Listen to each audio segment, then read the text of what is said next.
Hi, everybody. This is Ken Wilson. Once upon a time, I broadcast blues hockey. I always listen to Let's Go Blues Radio. It's everything you'll want as a blues fan. Oh, baby. Stop doing those diet or workout fads to lose weight. Use the tried and true approach from Rockin' That Ideal Life that helps you find balance while enjoying food in moderation and nourishing your body. Try the Lean 30 program at rockinthatIdealLife.com and let today be your first day of your weight loss journey. When buying or selling your home, you need to feel protected. Realtor Mike Burgoyne not only looks out for your interests, but as a St. Louis area police officer will make sure you feel safe and well-informed with every decision. Email Mike at strikewithmike.com and start the process today. That's Mike at strikewithmike.com. Get ready to hear some noise tonight. You're just seconds away from Let's Go Blues Radio.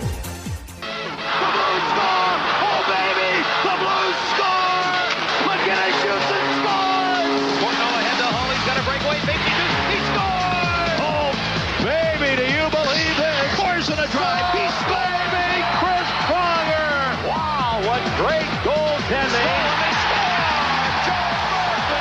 The twister. Shaking hip to hip. Sellout crowd. Oh, baby. No doubt about it, eh? You're listening to Kurt, Bill, and Jeff on Let's Go Blues Radio, the original St. Louis Blues hockey fan podcast. Take it away, boys. Let's show this prehistoric bitch how we do things downtown. Welcome to our 2023-2024 season recap show, which is episode 28 of season 13 of the often imitated, never duplicated. Well, let's say this Twinkie represents the normal amount of psychokinetic energy in the New York area. According to this morning's sample, it would be a Twinkie 35 feet long, weighing approximately 600 pounds.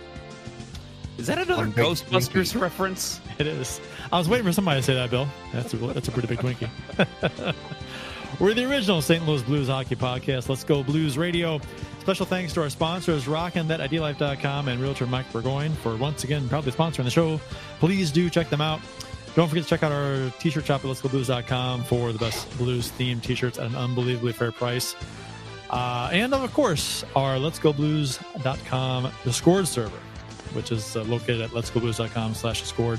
Check out the information there for a link on how to join. It is Monday, April 22nd, 2024. This is episode number 459 all time. And we're streaming live right now on YouTube, Facebook, Instagram, Twitter, and all the other socials, I guess. To interact with the show on social media, our handle on the socials is at LGB Radio. I'm Kurt Price. My co-hosts for the big show tonight are Bill Day and Jeff Ponder. And the agenda for tonight's episode includes discussion about pretty much the season recap, right? We're going to talk Blues hockey. We're going to give our thoughts on the season. We're going to give some player grades. And what I think are rational, intelligent, well thought out player grades. No. Not by us. I've seen some pretty weird and wacky takes the past few days on player evaluations and player grades, which blow my mind. I'm no idea where some of these people are coming from with this stuff. So I think I know in my heart of hearts that we're going to give you honest takes on this based on our evaluations of the season. So again, have you ever listened to one of our shows? I can't think of a time that we ever gave good evaluation of anything. I think you're thinking about a different show. Okay, yeah, maybe. One of those other blues podcasts. One of the other ones, yeah. They're dropping like flies, too. I mean, I know. Remember there was like 12 blues podcasts at one time, and now there's like 4. Yeah. That's because nobody can keep up with Let's Go Blues Radio. Are there even 4? I mean, there's not many. There's us. There's Blues Hockey Podcast is still around. Okay, yeah, right. I thought Two Guys, One Cup. That's it, right? The fan podcast. Yeah, there's a fan page on Facebook that has their own show, but like I think they only stream it in that Facebook group. I don't think that counts. It's hard to count that. I don't know. Maybe if you can think of any others, throw them in the chat there, folks. Yeah, whatever platform you're listening on. The Drop Hockey Show isn't really a podcast I think they rightfully put that show out of its misery anyway. That's a that was good not very call. good. Mhm. Guy has a show. He still does. Oh, that's right. The Hawaii Blues fan. Yes. Yep. So and not many. How many of them do summer though? That's a question. Don't think any of them do. Well, guess who does? Roman Berkey. Right here. That's Damn right. it. Yeah. See, trying to get there. We go. By the way, Kurt, did you notice my jersey tonight? I bought this game on Sunday. The Durkee. The Berkey jersey. That's hard to say. The Berkey jersey. Nice. Yeah. Very nice. How about that game against? It's a lot of money, KC, huh? Yeah, it's a hell of a game. That game. You know what? There's nothing like. I mean, yeah, it does suck that they got bounced by KC last season in the playoffs, but a nice little. robbing them of 2 points at the end, and to continue the KC's complete ineptness, right, of holding on to a lead in a game. Yeah. They said they've blown 10 points now. They could be 10 points better if they just hold on to it. They had a 3-0 lead against LA, and they tied. Yeah, crazy. They can't. I mean, that's funny. So anyway. We've got to bring opinions here in the chat. We got Justin Scott, LGB Radio hates advanced stats confirmed. When it's limited, LGB Radio embraces advanced stats. Confirmed.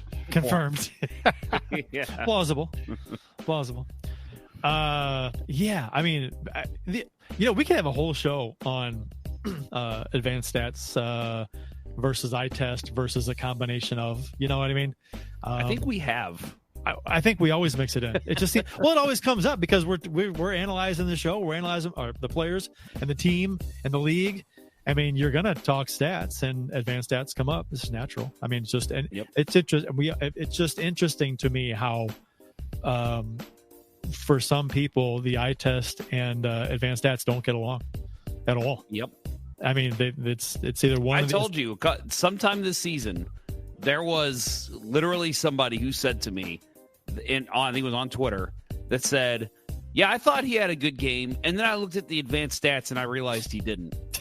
And I'm like, "What? Like, you're telling me you saw something that wasn't actually there? Like, yeah, it doesn't make sense to me."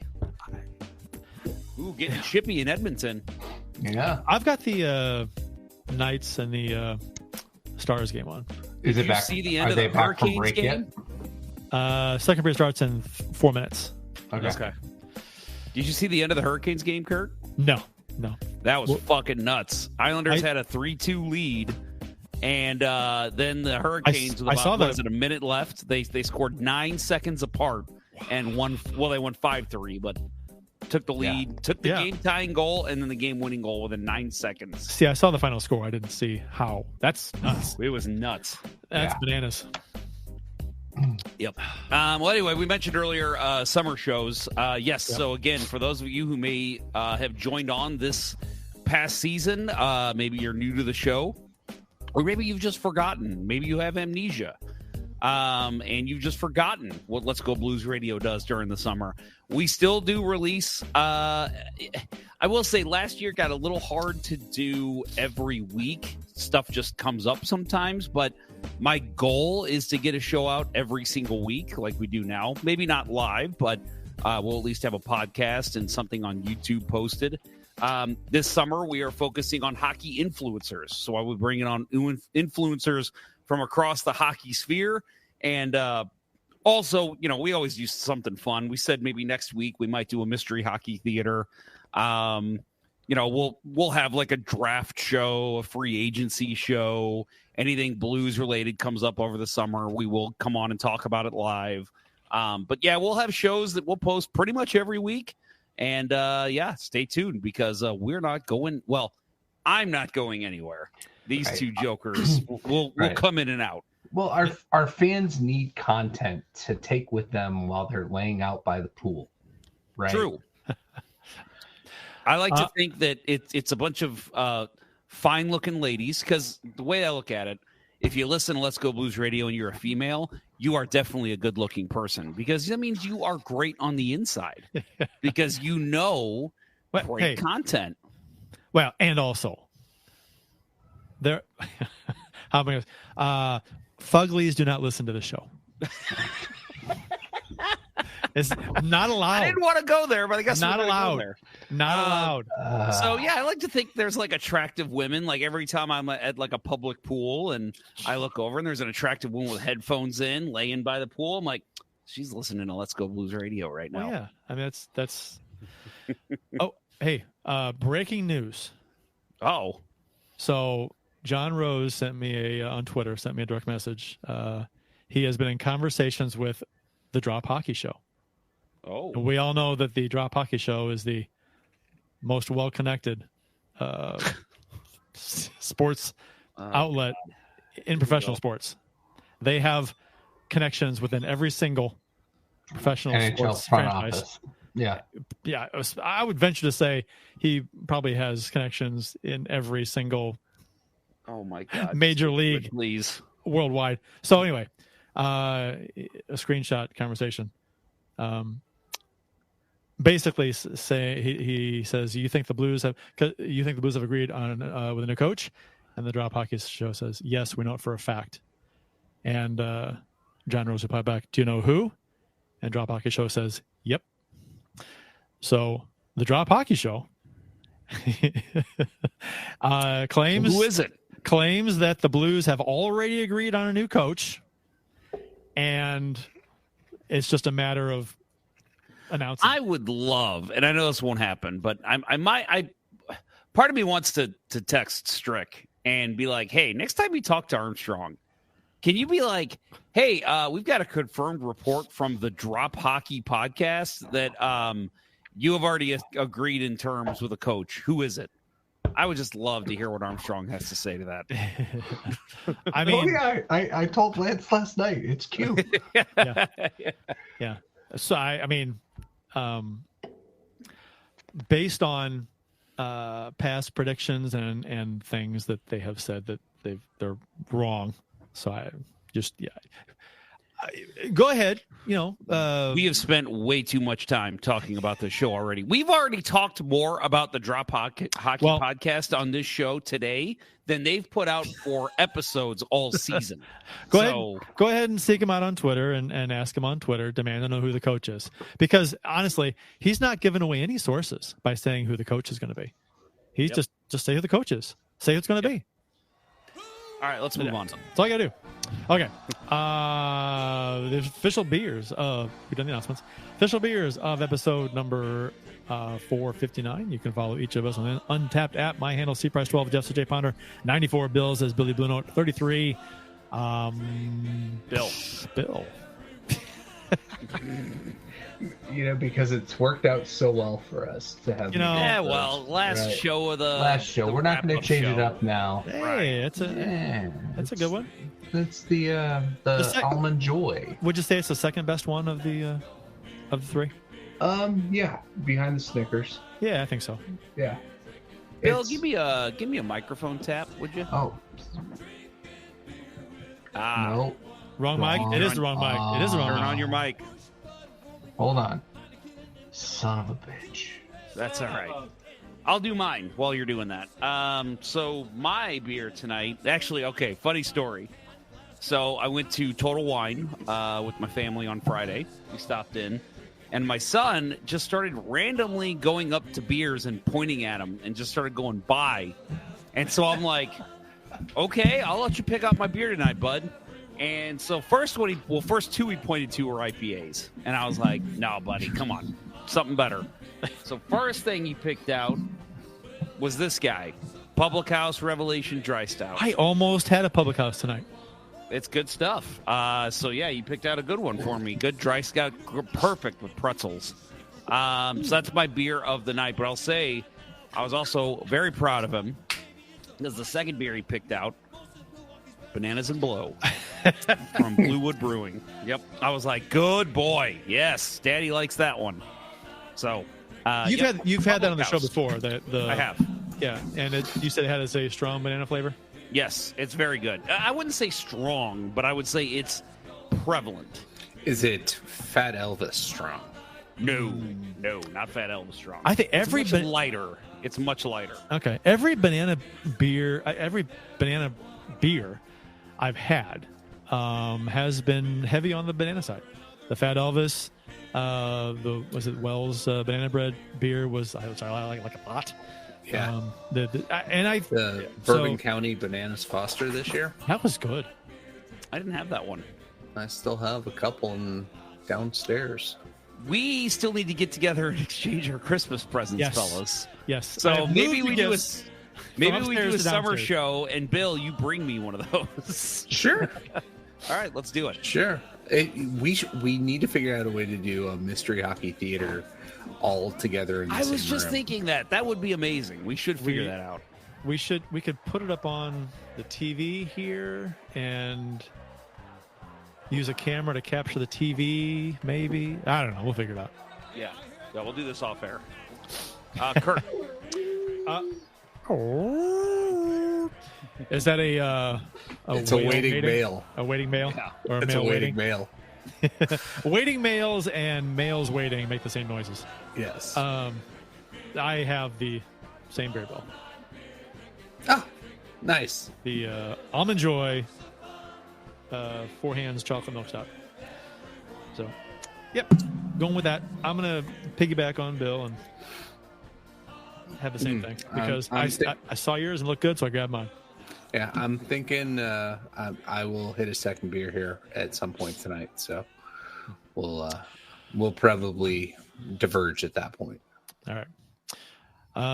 Let's see. All right, so season recap. Shall we get it started? Let's get into it. Let's get into it. The season's over for the St. Louis Blues. They finished with 92 points, which was 5 points out of a playoff spot, 5th in the Central. Pretty much where we all thought they'd finish. I think them being a bubble team was not anything that was a unique opinion of this team coming into the season. I think some people said they're going to sneak in, some people said they're going to miss out, but we figured they were pretty much where they were going to end up was here. I think Jeff, you said that they were going to miss, right? I said they would be. I even said something like they could be playing meaningful hockey in the last game of the season. Yeah. But I think they'll miss. It was close. Yeah. And I was pretty damn close to that. And Bill, you said the same, right? You said they miss it? I said they'd be on the outside looking in. Okay. And I think I said there was squeak in. Yeah. So we were right around it. We're all right there. Yeah. So I'll say that my goal for this team, at least, was basically, I don't know if I said this on the show, play meaningful hockey in April. That was for me. Like, if this team is still playing meaningful games where it's like, are they in? Are they out? Are they just out? And it's like a battle, then I'm happy. Like, this team met or maybe even exceeded my expectations. So I was happy with that. Yeah. So I know it's hard not to be irritated about certain things with this team, but overall, like we said, it's about what we expected. So it's not like they underachieved at all. I think it's interesting to see people's reactions. Obviously, teams want fans want the team to do well. They want to see a playoff team. I guess, well, most of the fan base anyway. There's the small segment that wants them to fail. Yeah. But so it's interesting to see the reactions as some fans get upset or they're angry or they're irritated, blow it up, blah, blah, blah. But, the team is about where we thought they were going to be. So it's not that I'm not disappointed. I mean, I'm sad they're not in the playoffs. Don't get me wrong. I'm disappointed they're not in the playoffs, but I'm not disappointed in where they finished in terms of expectations because, I mean, this is kind of where we thought they were going to be. So honestly, because again, this isn't a Blackhawks. We are tanking, and we have one player that is really NHL caliber in Connor Bedard. So for me, I saw this as, and this is where I didn't understand all the people saying tank. Like, for me, it would have been a huge disappointment if they would have finished poorly and they would have been in the bottom of the league. Because for me, it's like much of the core is here. Like, of the future, like Binnington in goal, Hofer in goal as well. Thomas, Kyrou, Buchnevich is probably going to be here long term. Yeah, you knew this year you were going to see Bolduc and Dean. Your defense is pretty much set for the next couple of years. So I'm like, your core of when you're expecting to be better is already here. So if we're finishing 32nd, that is not a good sign. That's a bad sign. And that's a great point. And that what if Armstrong were to quote tank this season to get like a top 5 pick, what do you want him to do? He can't. I mean, there are a number of no trade clause contracts. He couldn't get rid of a number of guys. Some higher salary contracts that if you were going to rebuild and you could, you'd probably dump Falk and Krug, right? And Scandella probably. I don't know. You probably let him play those last year in the contract year. You'd make some moves to get rid of some contracts and just play prospects and or bring in cheaper talent and just tank. But they couldn't really do that. And like you said, Jeff, and there are other guys that are better players that you probably want here. So what are you gonna do to tank? That's not a whole lot.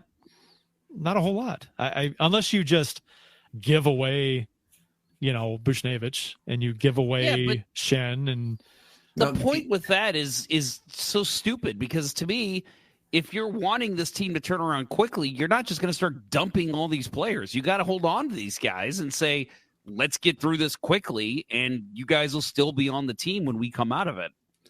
Yeah.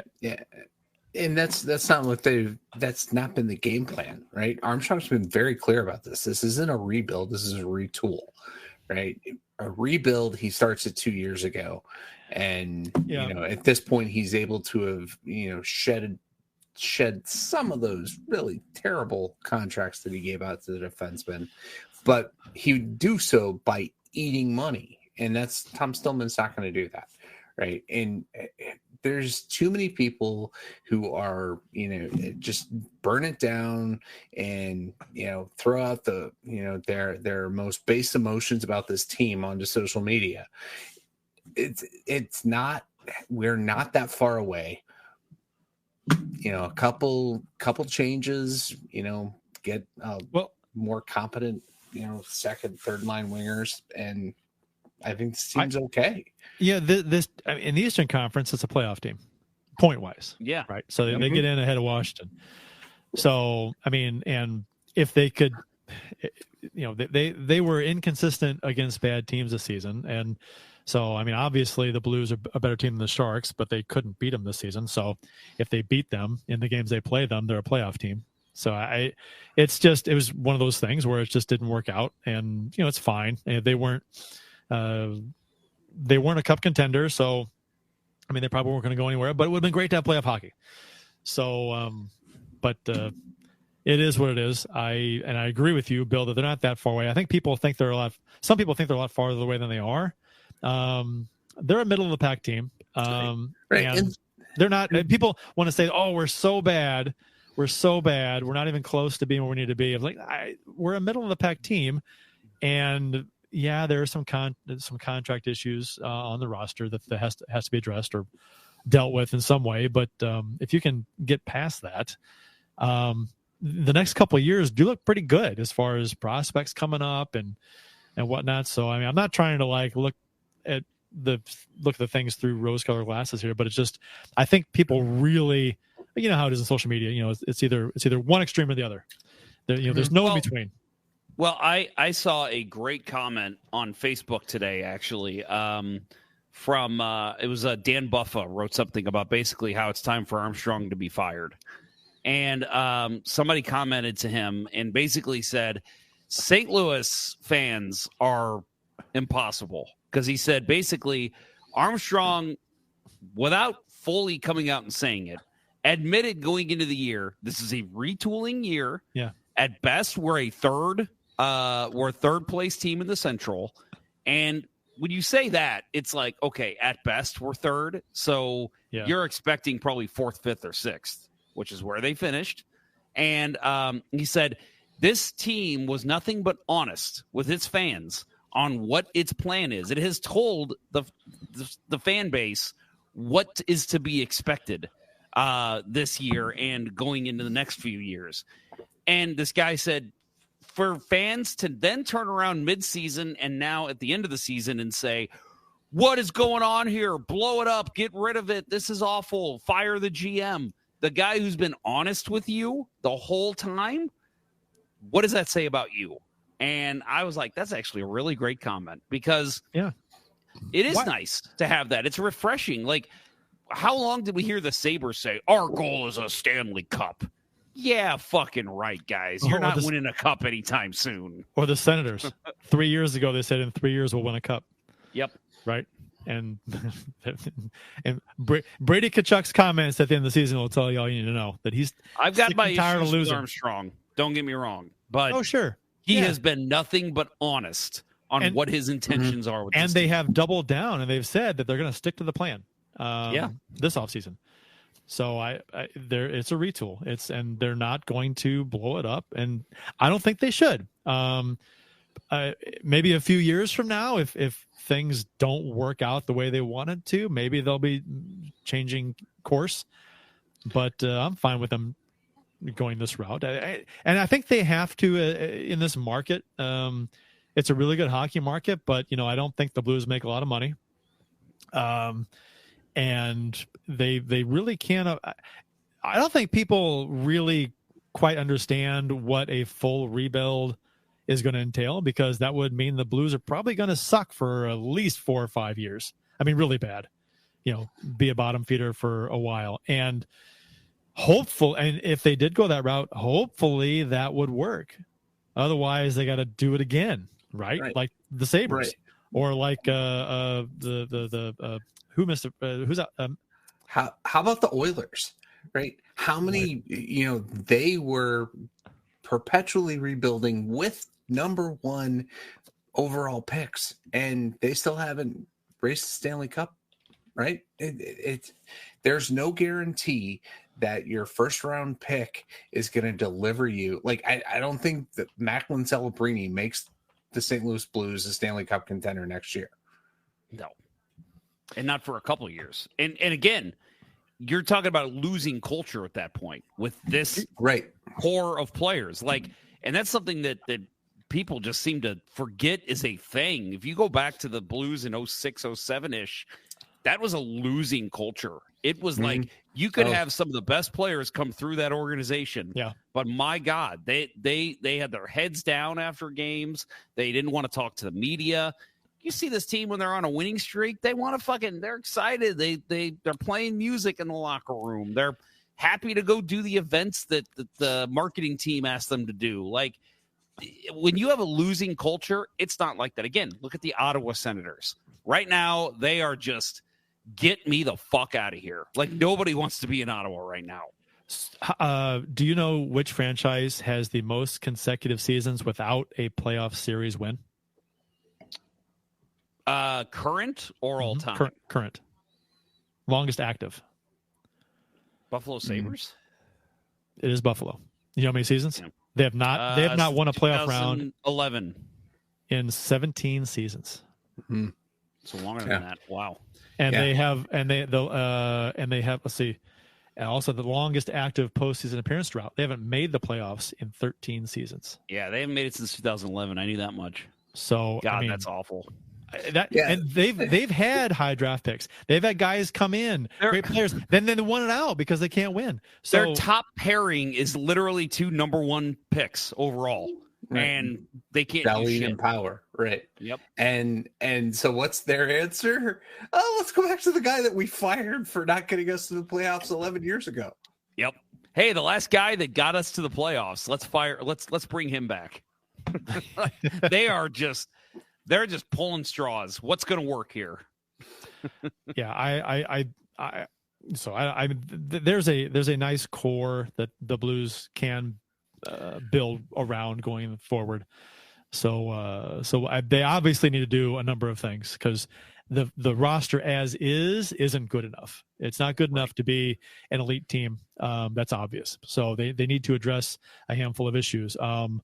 It's not blow it up worthy. They've got a nice foundation. They've just got to build around it. So and complement Kyrou and Thomas. You might say they need to retool. Yeah, it's funny because retool or whatever you want to call it. So it's just don't call it a rebuild, right? I guess before we get into other things, the NHL did announce the Blues and Blackhawks will meet in the 2025 Winter Classic in 2024, which the game is set for December 31st. Why at 4 p.m.? I guess not to compete with college football, but who gives a fuck? Have the game anyway. Said. Who cares? You compete with college football every goddamn year. God. Like, why is it all of a sudden a big deal? That makes no sense. Like, I mean, it's such a stupid thing to get upset about. But for me, I look at it because I will be off on the 31st, so it's fine. My job gives us New Year's Eve off, but I'm not most people. Bill, do you have New Year's Eve off? Yeah, but I take it off. But your company does not just give you the day off. No. Yeah. A lot of people are that way. And you're telling me that there's a hockey game, a big hockey game in downtown Chicago at 4 p.m.? Like, yes, there's a lot of people that will be off work. It is the week after Christmas and before New Year's. But come on. Cut us a break here. Well, I mean, there's New Year's Eve. There are people that are going to be going out for the evening. I mean, granted, it's a 4 o'clock game Central, so it's 3 p.m. 4 o'clock Central. So it's not late, but 4 to 6:30 or probably 4 to 7. It's like, why? That's right. I don't know. I don't like it. Gonna have a hard time getting to Casa Loma. I gotta tell you, man, I'm not kidding. Like, this makes it a little bit more, because I was telling the wife we're gonna go. Like, I want to go, but I gotta tell you, December 31st, I'm like, you know what? I don't know, because I don't know if I want to fucking if you deal go with everything else going on down there. Well, if you go, I mean, it would be kind of cool to actually go to the game, get out be out of the building by 7 or so, and then go out for New Year's Eve right away. Yeah, that's kind of neat. Just go straight to the bar, club, or event or wherever you're going for New Year's. That'd be kind of cool if you're going to the game. Like to spill out. See, that's my thing. Is I'm not a big New Year's guy, so like I'm gonna get out of that game, and then everywhere in Chicago is gonna be packed. Like anywhere you go, so it's like, yeah. For me, I'd probably be like, "Fuck, let's go back to the hotel." You know, like it sucks. Not a fan. I think this is a weird call by the NHL. It'll be on TNT. I agree with you. I just don't. It's worked this long. I mean, I think the ratings have kind of dropped for the outdoor games for the Winter Classic, but I think that's partly due to the fact that it's watered down with all the other outdoor games too. Yep. The average fan doesn't care if it's the Winter Classic or an outdoor game or it's whatever. It's an outdoor or it's a stadium series. Not a great TV experience. It's a much better experience for the people there. It could be a miserable. Well, last year was probably a miserable. The Blues in Minnesota 2 years ago was probably a miserable experience. It probably depends on the weather. Yeah, he said it was miserable but awesome. Yeah, I get it. I mean, as long as you dressed appropriately and took precautions where you weren't going to lose the fingers and toes, and don't mind frozen beer. Right. Yeah. He said that did happen to him. He said he did have a frozen beer at one point. I guess we just drink the hard stuff then, right? That's what I would won't do. Freeze. Oh, hell yeah. Shit faced. Might as well keep you warmer anyway. Yep, that's right. The Blues did sign Dylan Pearson. They agreed on a 2-year entry-level contract. The 6'4", 22-year-old forward was the Blues' third-round selection, number 86 overall in the 2020 NHL draft, and has spent the last 4 seasons with Boston U. In 119 NCAA regulation games, Peterson recorded 26 goals, 34 assists, 60 points. And he played in 3 games for the Springfield Thunderbirds this season, 1 assist and a -1. I'll say this was a kid, from what I've read, that basically is benefiting the Blues because of the COVID year. I've seen some people say that if there was full-on actual scouting going on at that end of that season, there's a chance he's taken early second round. And so because there was not as much scouting done, this kid basically dropped to the 3rd round. And so we're looking at a pretty, who knows? It may not turn into anything, but possibly a good big boy, big center that the Blues could use. You were hoping maybe what he becomes is what we were hoping Kevin Hayes was going to be. Yeah. So We'll see, but still, happy to see this kid get a chance. We'll see him probably play a lot in Springfield next year. The Blues did finish out the season going 1-1-1. Should we take a commercial there, son? Did I skip over the commercial break? I did, didn't I? You did. I did. Okay, so on the other side of this commercial break, we'll get into the player evaluations and Bill Day's save of the week as well. So the last one. This is the last one. You are listening to Kurt, Bill, and Jeff on Let's Go Blues Radio. We'll return after these messages. We've all tried a diet or workout fad at one time or another, but it always ends the same, right? We either lose the weight and then get back to our routine, but then put the weight right back on, or it just simply never takes hold. It's time to move into a habit-based program that focuses on organization and simplicity. Rockin' That Idea Life's Lean 30 lays it all out for you with the correct food to eat, how to meal prep, and even sprinkles in plenty of healthy recipes. With Lean 30, you'll get the full ID Life arsenal, including energy for that needed kick, a tasty Nourish shake for your needed fiber intake, Slim Plus to help control your cravings and provide a metabolic boost. Lean capsules help bust those sugar cravings, and IED Nutrition gives you the added punch you need that takes the guesswork out of what supplements to take. Join the many who are seeing success and make this your last first day on a new program. Visit rockinthatIdeaLife.com to get started, and remember to email Dustin at rockinthatIdeaLife@gmail.com for an extra 10% off exclusively for Let's Go Blues Radio listeners. Start your transformation to the confident, vibrant person you've always wanted to be with rockinthatIdeaLife.com. St. Louis hockey fans know how it takes a reliable captain and a team of hard workers to achieve major goals. As a police officer and a hockey player, realtor Mike Burgoyne would wear the C in any situation. As a leader in the home buying or selling process, Mike has surrounded himself with a team of trustworthy inspectors, lenders, and escrow officers that work together more cohesively than Hall & Oates. And as a member of many teams in his life, Mike knows the service our first responders, veterans, nurses, teachers, and yes, even you Let's Go Blues Radio listeners provide the community, so he offers special rates to those individuals. Find the value in Mike's leadership and teamwork today by emailing him at mike@strikewithmike.com or calling 314-753-4060. He'll work closely with you and only show you the homes that match your goals. That email again is mike@strikewithmike.com or call him at 314-753-4060 and succeed with your new teammate today. And now, back to Let's Go Blues Radio, the longest running St. Louis Blues podcast with Price, Ponder, and Day. It's 10 p.m. Do you know where your children are? It's a little late, but that's all right. So what? It's always late. We're late. That's what the show does. Yeah. Hey, so if you don't mind, I'll tell a quick story. Because Austin Lynch has joined us behind the scenes, and he was asking me about a recent tournament I played in. First of all, Ponder Cup, November, what did I say? Geez, it's the Saturday before Thanksgiving. I think it's the 23rd. We'll be having that at Queenie Park, so reminder to everyone. We'll have more information coming out soon as it's available. Real quick, guys, I defied physics in my last tournament. I'm not kidding. So, all right. It was the playoff game. We were already down 3-1, kind of late. And somebody takes a slap shot, and I'm standing at the left face-off dot. So it hits me right in the thigh, like flat here. I'm going to kick my leg up. It hits me literally right here. Flat. Hits me flat in the thigh, right?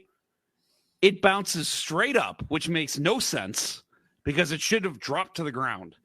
It goes straight up in the air, and then it drops in the crease and rolls into the net. Never seen anything like it in the history of hockey. I'm like, how is that even possible? And of course, my goalie, he's like got his glove up to catch it, and he just flat out misses it. You know, beer league style. You were laying down when it happened? Or no. I was up. I was standing up, and I just kind of bent my knee, and because I was wanting it to hit me, and because it was far enough out, I was like, it's fine. It'll hit me, and if it goes on goal, the goalie will see it. I never expected in a million years it would go straight up in the air and then bounce in the crease and roll in. I thought you were talking about scoring a goal. Not no. No, this was an own goal. I would say Mark Bergevin's own goal is a little weirder, but it's up there. This was weird. I wish we had video because I would love to see what it looks like. We don't have live barn in that rink. Otherwise, weirder than throwing the puck in your own net. I did not do that, but I was. Yes, I will say Mark Bergevin. That takes the cake in the history of hockey. But this one was like, how is that even possible? Like, how did that even happen? Crazy. What's the weird? Bill, can you think of the weirdest own goal you ever had in one of your defensemen score? You ever had a strange one go off someone that's like, how the hell did they even go in? Yeah. I remember when I was really, really young, probably 7 or 8, Kirkwood Christmas tournament. I have patch around here somewhere. One of my guys he was trying to shoot the puck around the net, and he was the only guy on our team that could get the puck off the ice at that point. And he shot it short side on me. And just bizarre. First time, shocked me as a young kid that, that could even be a possibility. But then I'm like, oh, I guess I got to be alert at all times with this group. And, so he just turned around and shot it on his own goal. He was trying to rim it around, and because I've had that happen. He was a forward. He was a forward who got stuck back on D. Oh boy, I'll say I've had it happen where I tried to rim it around the boards and it just hit off a random skate and then it hits off the goalie skate and goes in. But just flat out shooting it on my own net, I've never done that before. I don't think I've ever had an own goal on me, like shooting. I'm a forward, so I'm not like in front of my own net too much, but I can't recall ever one going off me in our own goal. I don't think. As a defenseman, Bill, I may have tried to block a shot and it kind of grazed off my shin or something, but that's about it. That's kind of what an own goal is. I know. I'm saying, but there's nothing out of the unusual, nothing out of the ordinary. Yeah. So the weirdest goal I've ever seen you score was off your skull. Yeah. Well, that was a good goal. I was in front of the opponent's goal. That's right. Right on my forehead. That was great. That's awesome. When we didn't wear helmets. No, because it was ball hockey, indoor ball hockey on the Taj Mahal of street hockey. Nice. I once scored a goal. I think I may have told this. I once scored a goal on a paraplegic goalie. Banked it off of his face and in the net. Wow, that's something to be proud of. It was college intramural indoor gym hockey with a hollow plastic Milek puck, and I just zipped that thing, and those things would float like a frisbee, right? Mm-hmm. From center, I just whipped it at the goal, and it just right on the side of his face, and then they've stuck a guy in a wheelchair in goal. Intramurals. One of the teams. I'm like, oh God, guys, no. There's something about being inclusive, but that seems like dickish. When they literally wheeled him out there and just put him in front of the goal, I'm like, what? Come on, he's a walrus. It's ridiculous. Right. It's ridiculous. It's a walrus. I think the only way he agrees to that if they're like, oh, we're going to give you a whole sheet of plywood in front of you. Sure, I'll do it. Yeah, with a little hole at the bottom. Yeah. You can also win a car if you score. There you go. Yep. Scoro. Yeah. The Blues did close out the season in the final 3 games, going 1-1-1. Lost to the Hurricanes 5-2, which eliminated them from playoff contention. And then they did defeat Seattle, the final home game of the season, and the Blues lost in the finale to the Stars. So in a shootout. Asterisk. Yeah. So, 3 points in the 3 out of 6, 3 out of possible 6 points, final 3 games. Yeah, it was the Hurricanes game was the one that officially knocked them out of the playoffs. Right. We were out that night. My wife and I actually went and saw Book of Mormon at the Fox Theater, which was fucking incredible. If you haven't seen that. Is that the official review that they have on the banner? Fucking incredible. Yes, fucking incredible. Jeff Ponder, Let's Go Blues Radio. I actually knew like 5 or 6 people that were there that night besides you. So it was awesome. Must have been the night to go. Yep.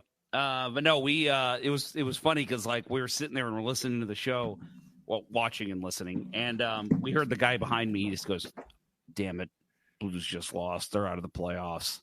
And I just was like, God, did he have to say anything? I was trying to turn my brain off from Blues hockey, so it just kind of ruined it for me. But at the same time, like we all kind of knew that was going to happen. I mean, it was a long shot at that point. The Blues would have made the playoffs.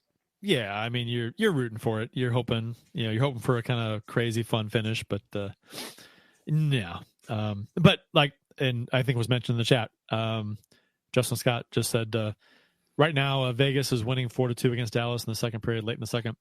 And Justin says, lose for Dallas. They either play a stacked Vegas team or a St. Louis team who has our number. We talked about that, if the Blues were going to get in, they'd play Dallas. And what team does Dallas probably not want to play? The Blues, because they have trouble with the Blues. The Blues have had their number in the playoffs last couple times. In the regular season, they've had trouble with them. The Blues played Dallas very well, and now they play a team in Vegas who is like magically healthy again. Yep. Basically, for Dallas, it just sucks. But I mean, the Blues too, 11-4-3 in their final 18 games. We basically said they needed to go like win 11, 12, 13 games. They did their job. They just didn't get the help from Vegas and the Kings. I think they did do their job in those 2 games against San Jose. That's true. That's true. But they did win. They did win. If you had told me they would go 11-4-3 in their final 18 games, I'd say, ooh, they got a good shot at making the playoffs. But I think that caveat for the Blues winning 11-12 games was that, Vegas would play 500 hockey or something, and they didn't. They were better than that. So that they won the games they had to win to hold off the Blues. So, and the Blues, if they just wouldn't have had that bad I mean, there's so many things we can point to. We've already done that. We did that basically last week, but they had that stretch in like February where they just could not win a game. Obviously, the games against San Jose, there's a lot of things that you can point to. But at the end of the day, they finished strong, which for me, I loved because like a Bolduc, a Dean, that is great experience. And honestly, even a Kyrou, like that's great experience for the younger guys. So for me, they were basically playing playoff hockey that last 20 games. And that's what you want to see. So carry that into next season, see what they can do. Right. Are we doing your save of the week, Bill? We do it now, or you want? Let's go ahead and do it. All right. Yeah. We're gonna talk. I don't know. I didn't see the conversation that you guys had, so I don't know what this is. I'm kind of excited. You could probably guess. Yeah. I don't want to. I'm gonna not even try to think about it. I'm just gonna be surprised. And right now we got Bill Day and his. You know what? I'm surprised too. I have no idea what this is. His Bill Day's save of the week. Well, let's go. We've been doing this the last so many weeks. It's been pretty good. Pretty good little segment. The listeners seem to like it, and wherever Bill breaks down, picks a save of the week and breaks it down for us, and we get to enjoy it. So go ahead, Bill. It's Ernie Wakely on Rod Gilbert, circa 1971. All right. Yeah. So here we go. It is from the last minute of the last game of the year. Overtime. Well, not the last minute. Last 5 minutes of the last game of the year. Jordan Binnington on Jason Robertson, and 2-on-1 in overtime. Just. Miro Heiskanen sets up Jason Robertson. He's got all the upstairs wide open, and Binnington gets across, makes a beautiful glove save. Couple things I want to point out here, right? Just the push. I've talked about the importance of the push, right? Pushing off, getting across. it is fucking impossible to keep that glove up there like that. Your momentum and your balance, unless you are, completely toned out, wants to drag you to the floor, wants you to face plant to try to stop this puck. He keeps his glove up there, right? Me trying to hold on to my glove, just right here. I tried to hold this thing up here for 30 seconds, just, not even trying to play hockey. I'm getting fatigued. He holds it up there for the key moment, makes the save, closes it, doesn't give up a rebound. It's a thing of beauty. The other thing I want to point out is if we get back to the behind the goal shot here, I will pull it back up here in just a second. Right here. Look at how loose those pads are. That is insane to me. When growing up, my pads were so damn tight. There was no chance that my skate could slide out through the bottom and actually extend out beyond the pad. They were anchored in. And that is, I will say that as I work to get back into the game this year, that is going to be the hardest adjustment in the world for me, right? To learn how to play with pads as loose as that. But that's the modern game. That's what you got to do. You have to be able to give maximum flexibility and maximum mobility. And Bennington took advantage of that. Absolutely beautiful save. Unfortunately, does come in a losing effort in the shootout. But that wasn't because of Bennington. He played really well in that game. No, and this season was not because of Bennington, right? Yep.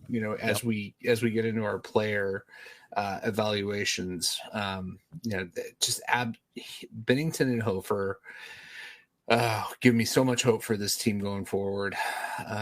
What I liked about this save was that the shot. Sometimes you see these fantastic saves where the shooter doesn't quite put it where he wants to, right, and allows that goalie to get across and make that amazing save. This shot was where he wanted it. It was right. 3/4 of the way up the goal. It was high. It was hard. He got all of it, and Bennington just shut it down. Right. Yep. No, this, yep. How many times in the, the rest of the saves of the week that we do that, I had to throw out the caveat that, he put it back across the right green. Back into him. Yeah. Yep. Yeah. It was a scramble save. He put it right back into him. Not in this case. He, Robertson had all top shelf to shoot at, and he picked a spot and Bennington beat him. Well, I don't know if you guys listen much to the broadcast of that call. So at first, Eddie Olczyk does give a lot of credit to Bennington and talks about the push and how amazing it was and how he doesn't give up on the play. And this is just a microcosm of Bennington's season. But then he starts kind of ragging on Robertson. He says Robertson doesn't put that high enough. He needs to tuck that right under the bar. Yeah, and I'm like of all people to say that, right? I'm like, that is literally a perfect shot to shoot that. Because if you watch the replay too, when he gets the pass, the puck kind of explodes on Robertson's stick. Like it had to be a hard pass to get it past Parayko. And when he's trying to cradle, it kind of pops up on him. But Robertson does a great job to kind of cradle a little bit and then fire. And it's like when you have to do all that in one motion, you're not tucking that right under the bar. Like he put that in a spot where he should have scored. Like that was a beautiful placement of the shot still. It just wasn't right under the bar. Could he have put it under the bar? Maybe. But to say he should have, that would have been a world class goal of the year kind of a play. That would have been an amazing shot that you can't say, even an NHL player, you can't say he should have put it there. That's ridiculous. Right. There are probably 4 guys in this league this year that could do that. Jason Robertson, not to take anything away from the guy. He's an elite scorer, but maybe Austin Matthews, maybe Connor McDavid, Is Robertson capable of doing it? Sure. Yeah. Yes. But should he be expected to put it up there? No. I'm sorry. Even Connor McDavid is not expected to put it there. He put it where he put it where 99% of the NHL players couldn't put it. Most guys are on the ice, a foot off the ice, or putting it back in the middle of the goal. He put it inside the post 3/4 of the way up. That was an amazing shot and an amazing save. It just of Olczyk of all people. Yeah. Mr. Goal Scorer, right? Jeez. So this season, before we get into our player evaluations and stuff, so was it a success? If you want to, I think it was, because if we're comparing it to last season, right? They're 11 points better than last season, better record, 3 points in the standings better. I'm sorry, three places in the West better. One better in the Central. They had fewer goals for, but a much better goals against. Goal differential was better. They had better goaltending. Defense, in a nutshell, as a whole, was better. Offense was worse. But I think as a whole, I think it was a successful season if you compare it to last season. They improved. They got better. So, yep, I agree. Goal differential to me is one to really look at. Well, because the thing to think about too, and I know that obviously they struggled last year, but you look at the fact that they only scored not even 30 goals less, right, than they did last season? 24. Yeah. And last year they had O'Reilly, a better Shen, Tarasenko, Barbashev, even Achari, who was having a great year. Yeah. The fact that they put up just under 30 goals less is impressive to me. And the other big thing, thank you, Mike Van Ryn, goals against 301 last year, 249 this year. That is so better, so much more improved. And again, it does speak to the goaltending too, because sure, Hofer, Grice, but and Binnington, I thought had a better year, even though I will always say I think he had a good year last year. He did, but just a lot of really good numbers to look at. And again, for people to poo-poo this team is, I love the improvement we've seen. So teams that allowed more goals than the Blues this season. The Blues allowed 248. Colorado, they allowed 251. Washington, 252. Toronto, 261. Islanders, 263. Tampa Bay, 267. All playoff teams. Hell, Colorado gave up 251 in that first game. Yeah, they're in trouble. I mean, if you can be in trouble after one game, I think they're in trouble. They scored 5 goals on a really good goalie, on the presumptive Vezina winner, and they couldn't win. So you got to think they're probably not going to score 5 again. So they're going to have to win some lower scoring games, I guess, and not allow. I mean, that was. I thought Colorado. They played really well in that game, but they couldn't keep the puck out of their own net. Sorry, I had a little bit of an animal issue. Apparently, our new kitten got outside and was sitting at the door meowing, and my wife's like, I see her looking all down here in the basement. I hear him, but I don't see him. And I'm like, he's got to be somewhere. And apparently he was sitting outside our back door. But anyway, so I missed saying this comment earlier, but I wanted to call it out from Ken Morris. Excellent comments by Bill. If Kelly Rudy ever retires from Hockey Night in Canada and Jake Allen fails his weekend tryout, I would nominate Mr. Bill. Great work, Bill. Nice. Yes, thank you for taking on that new segment this season, Bill. I think it's really added to the show. But I will say that, again, you're looking, and I said this early in the season, even before the season started, I'm like, you're looking for bright spots. You're looking for improvements. If this team is truly in a retool, even a slight rebuild, you just want to see things improve over time. Basically, the worst is already behind us. And if this trend continues, I mean, I hate to say it, depending on how the summer goes, Blues might be a playoff team next year. if they continue this trend, they will definitely be a playoff team in 2 years. So this is all positive stuff to see from this team right now. So do you guys want to get into player evaluations? Kind of run down the list alphabetically? Yes. Let's do it. Let's do it. I'm going to start with the offense here. All right. And so are we doing grades and comments or just grades? We can do grades, and then we'll all do the grades all at once, and then we'll whoever wants to chime in with anything they want to say, we can just play by ear. Want to do that? Sure. Okay. So Alexandrov, I've got him as a D on my list. D. I said C-. Okay. 23 games played, 0 goals, 2 assists, 2 points. Yeah. So I think I liked him when he came up. I think we were all expecting him to. Yeah, I think we were all expecting him to kind of take that fourth, like I don't want to say fourth center because that's Sundqvist, but at least a spot on that fourth line, and it just never happened for him. Yeah. My comment: didn't show enough progression. Time to move on. Yeah, he's an RFA. I assume he'll get tendered though, an offer, because they did keep him up during the season to not risk losing him on waivers. So they saw value in him during the season to not lose him in waivers. So I'd assume they're going to sign him and keep him as an RFA, but we'll see.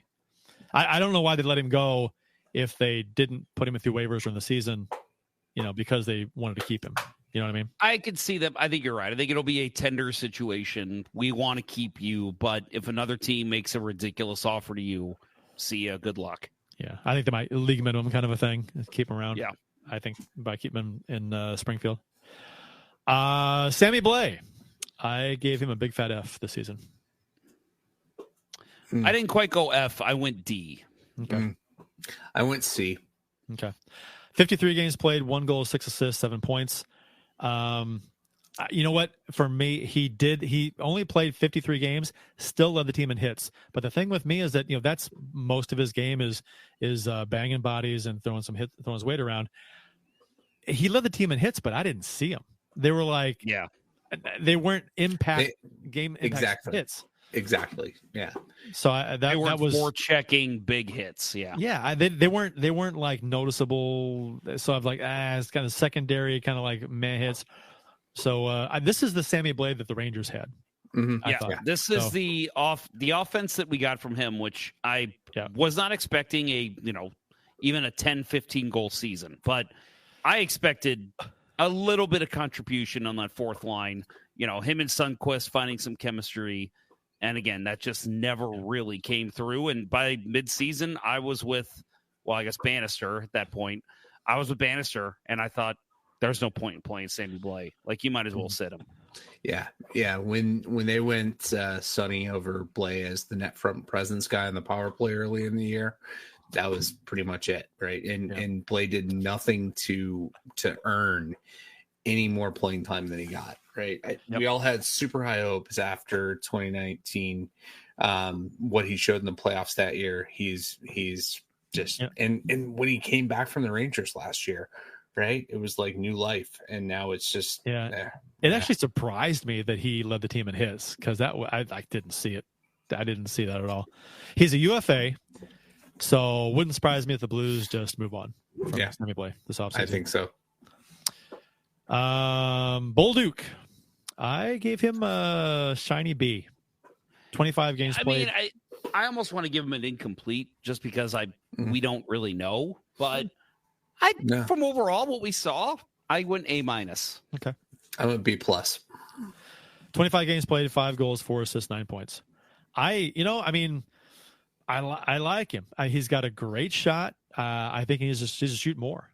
And that goes for a handful of guys in this team. Shoot more. Do you remember when Tage Thompson first came up and we were all marveling at how that dude just shoots the puck? And it's like, we need someone to do that.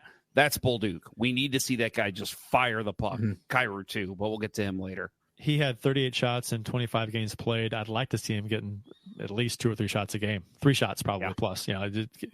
So I just want to see him and Kyrou just literally fire the puck on net every chance you get.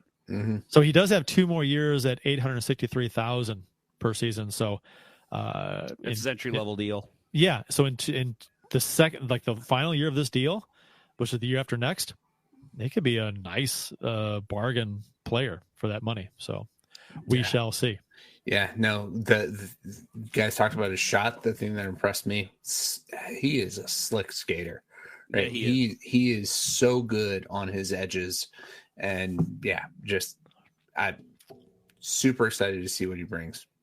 Really should make this team out of camp next year. Steve Bushnevich, C+ for me. B-. Yeah, I give him B- as well. Okay, 80 games played, 27 goals, 36 assists, 63 points. He did regress from last season. I didn't think he was the dynamic player he needed to be for this team to be successful. He had 4 fewer points than last season in 17 more games played, only 3 goals in the final 23 games of the season. And he just seemed to have trouble finishing this season. For me, it was mid-season. It was like, and these are arbitrary numbers, but game 45 to 65. It was like, yeah, he was still racking up some assists, but like you said, finishing was a problem. Being in the right position for shots was a problem. At times I was like, just get him off the power play. What are you doing? How many times last season did we see a one-timer from him from the near boards that would go upper glove or whatever on a goalie? And you didn't see that from him. You didn't see that quick trigger from the right side down low. It was I don't know, hesitant to shoot and then wasn't getting a good shot away or would flub a shot. It was disappointing to me a little bit. I mean, he was up there in points, but I thought he could have done a whole lot more. Yeah, he couldn't stay healthy too, right? He had a couple of injury stints, and he became an overpasser. That him and Kyrou both, I thought, just got into these funks where they would just pass way too much. Yeah, just shoot, shoot.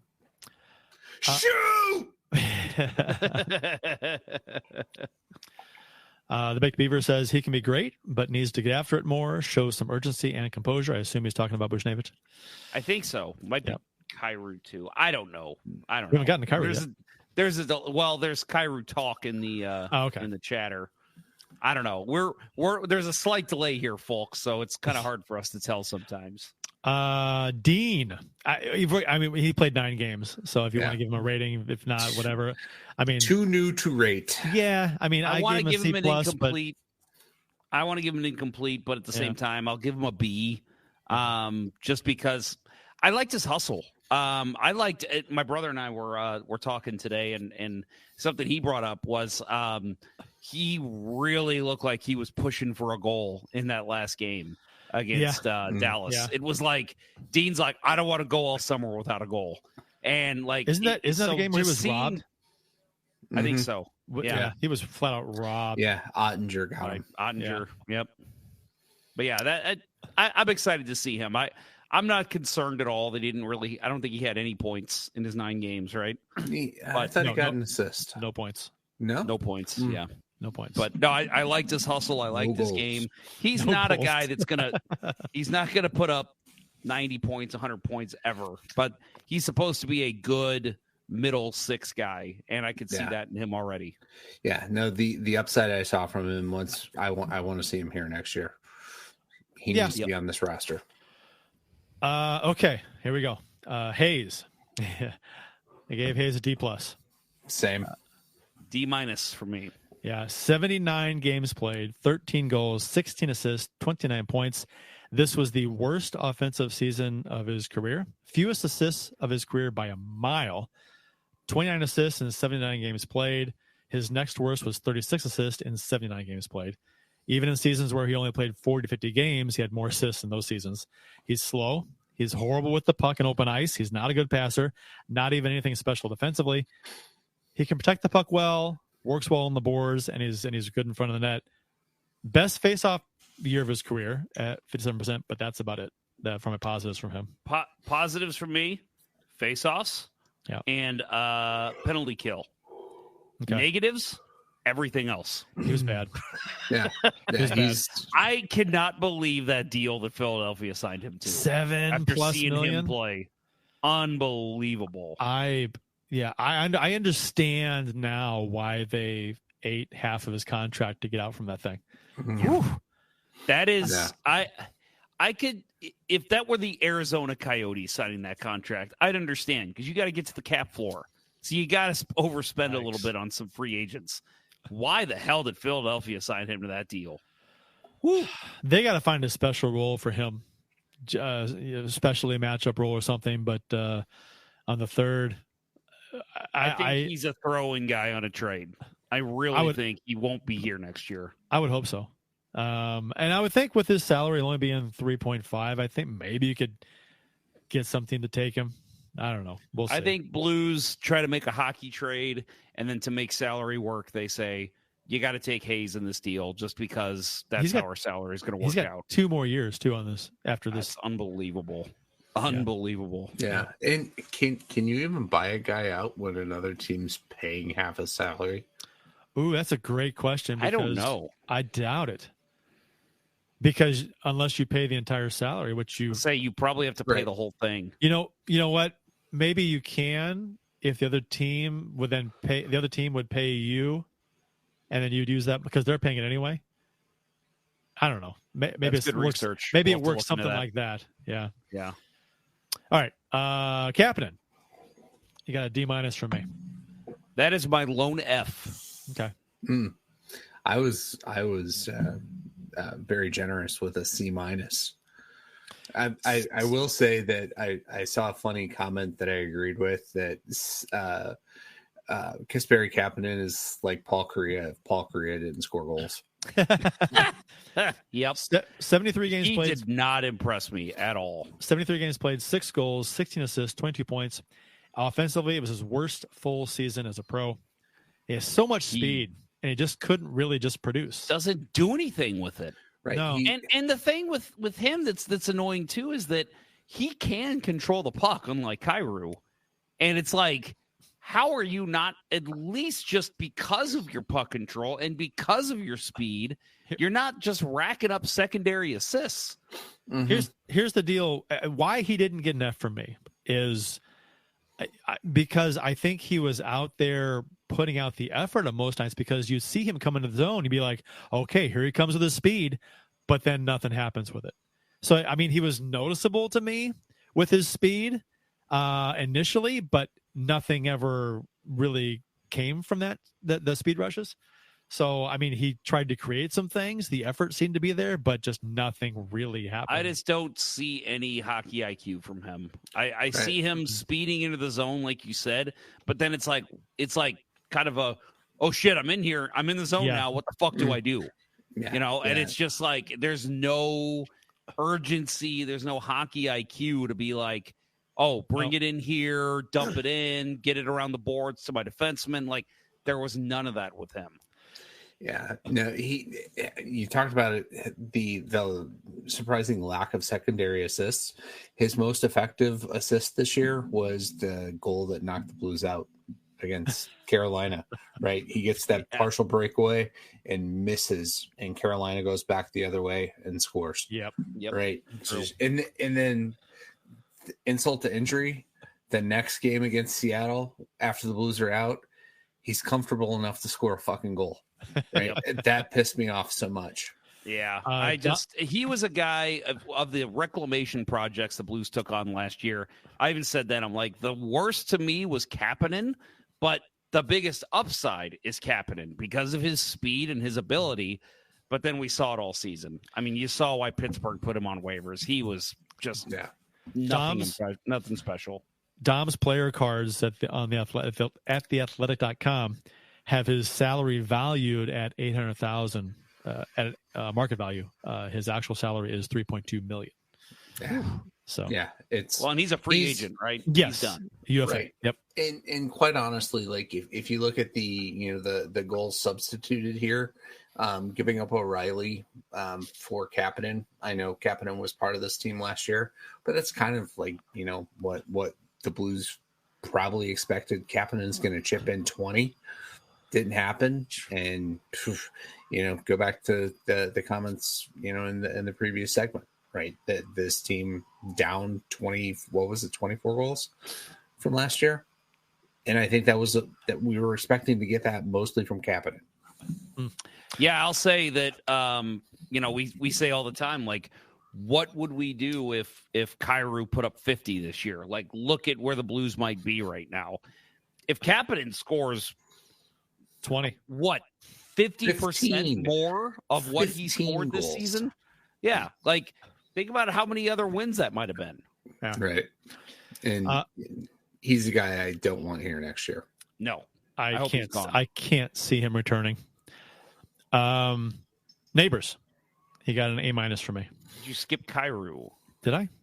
Oh, sorry. You did. Sorry. How can I do that? I gave Kyrou a C. I gave him a C+. I give him a B-. Okay. 82 games played, 31 goals, 36 assists, 67 points. Box scores would have this, I guess, for him it would be a good season. But he was just absolutely brutal to watch with the puck for big chunks this season. And most of the first half of the season, he was brutal with the puck, and his shooting percentage was awful. It was under 5% or right at 5%. Complete lack of awareness when he disrespected Berube, which I know isn't on ice stuff, but that matters to fans, and that put him in a negative light to fans, and put him in a huge hole that he had to dig out of that he still hasn't dug out of with a lot of people. No, well, he's already in a hole. He just dug it deeper. Yeah. Yeah, I disagree with that. I think that he actually put on the work boots after that comment, and he's like, "Oh shit!" For a couple games, enough to make everybody forget about it. Enough to make the fans say, "We still love you." Yeah. I get that. But you know what? But after the couple of games there where he played well, I think when he came back and he disappeared again for a while. Yeah. I think fans kind of slowly migrated back into, God damn it. No, he's the most frustrating player on this team because he is so damn talented, and just since he went to the All-Star game, he hasn't been the same player. He had a 30 points in a 31 game stretch during the season, and it was as quiet as could be. I mean, he was actually putting up some points, a point a game guy pretty much. And it was quiet. It just wasn't like impactful. It was kind of strange. But then he had a really strong 19 points in his last 16 games of the season, which was noticeable. So it's a different kind of play. Right. He was a little over a point a game guy the last 16 games, and about a point a game guy for 31 games stretch in the middle of the season or so. And which those are two completely different players. And that was, if you're watching the games, you're like, he played so much better down the stretch. He was using his speed more. He was puck hounding more. He had more jump, and he looked more purposeful in the offensive zone in getting the puck to the net. Not consistently every game, but a lot better than the first half of the season. So, I'll add that I think that for me, it was a regression. I feel like there was a regression. It's funny. If you go back, I would love to make a clip tape of all the things I've said about Kyrou, because if you go back to the beginning of last season, I was bench him. I don't care that he's scoring goals. He sucks. He's awful. And then started this year when everyone else hated him, I was defending him because I was like, hey, he's working on his game over time. Like, he's better defensively. He's back checking. He's getting in the right positions offensively to set up his teammates. He's not being selfish, and just give him time. But then as the stretch of the season went on, and it was the regression of puck handling. Yeah, that was my biggest issue. That was weird. I was like, what happened to this guy? Yeah. Like, it was like Thomas would feed him a perfect breakout pass, and he would just flat out miss it. And it's like, you are getting an Oates-esque pass from Robert Thomas. You can't fuck that up. Like, you got to drive the net and at least get a shot on goal. But instead, he would take the puck and just either try to stick handle and lose it, or flat out just miss the pass. Yeah, his puck handling, I think, calls for the Gordon Bombay eggs on the ice kind of thing, right? Yeah. Work on the touch part of your game. but talked about it with Buchnevich, the overpassing, right? Trying to make plays instead of shooting the puck. Right. And I think that's some hangover from Berube, right? It's if you paid attention, at the beginning of these playoffs, you hear comments, Tocchet wants quality shots. Tocchet and Berube are very tight. And Jim Montgomery, he wants quality shots, right? So many more teams are going with quantity over quality. Easy for me to say. Florida's one of them. And I think the Blues need to shift the other way, right? And I agree. Get out of the mindset of what? Look for the better play. The better play is, if you have to try to dangle backwards through a defenseman, is to put the fucking puck on net. Okay, so earlier in the season, when the Blues were struggling hard to get shots on net, they were getting like 20 shots a game, if that, for a stretch, and they weren't scoring goals. And then it seemed like there was a shift in game plan where they were throwing everything at the net for a handful of games, and they were winning and scoring goals. And then they slowly got away from that again. And I wondered what happened, because for a while there, they were getting 30 plus shots a game. Okay, we're shooting the puck now, and more pucks are going in. And they just kind of got back away from that. I don't. To me, with Kyrou, his own puck handling was my biggest gripe, and his shot selection, that was just terrible, like overpassing. But he couldn't. I mean, he could stick handle around 3 guys in a phone booth last season. He was amazing, and he lost that this year. He couldn't. He didn't. He wasn't that dynamic puck handler for 95% of the season. You saw it every now and then down the stretch. The Minnesota game with the Minnesota game. Yes, when he wanted to take over the game, and he's like, I'm taking this fucking game over right now. And you saw it. It was obvious. You're like, oh, wow, Kyrou is coming to play now. And it was he's a night and day different player when he does that. And I know you can't be full adrenaline, pedal to the metal all season long. You will burn yourself out. But you've got to find ways to amp it. Like, pick your spots during a game when you're going to turn it all the way up and crank it up to 11 and play balls to the wall, because you can do that in spurts every game if you want to pick your spots. But he didn't seem to do that at all for stretches for weeks at a time. So that's my C rating verification. So Neighbors, A- from me. Solid A for me.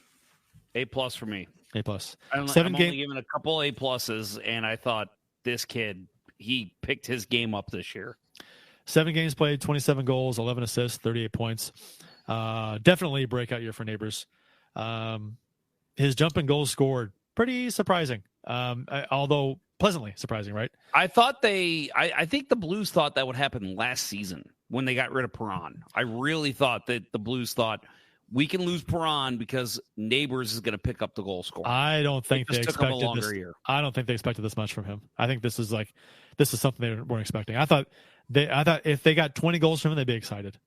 I thought personally, I think he did it through hard work, crashing the net, and just having a good hockey sense. Right? He's a hockey sense guy, like Darren Pang's favorite word. Yep.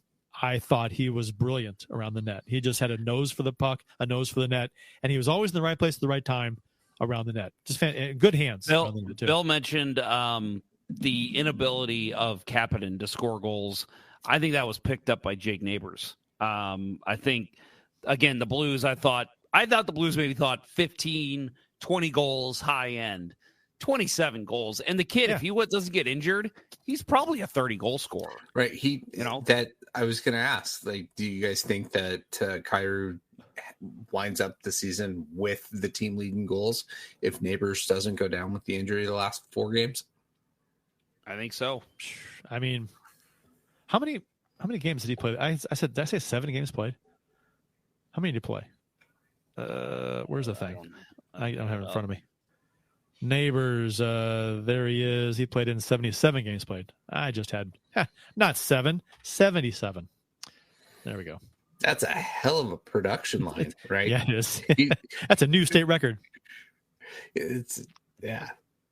Wow. That's 38 points in 7 games. That's a lot. No, I fell in love with Jake Neighbors this year. Yeah. I just Fun thought, player. again, you mentioned the fact that, he's a net front guy, and I love net front guys. Like, I was always a big fan of Keith Tkachuk growing up. Guys like that, Dave Anderchuk when I was really young. Those guys, that's everything. That's your heart and soul of your team. And so Jake Neighbors scoring as many goals as he did just because he has a nose for the net and being able to just be in the right position at the right times. That's what you need in a player like him. And I fell in love with him, and I got I even got his jersey this year. So what does that tell you? I was way behind on you, Bill. I finally saw what you did.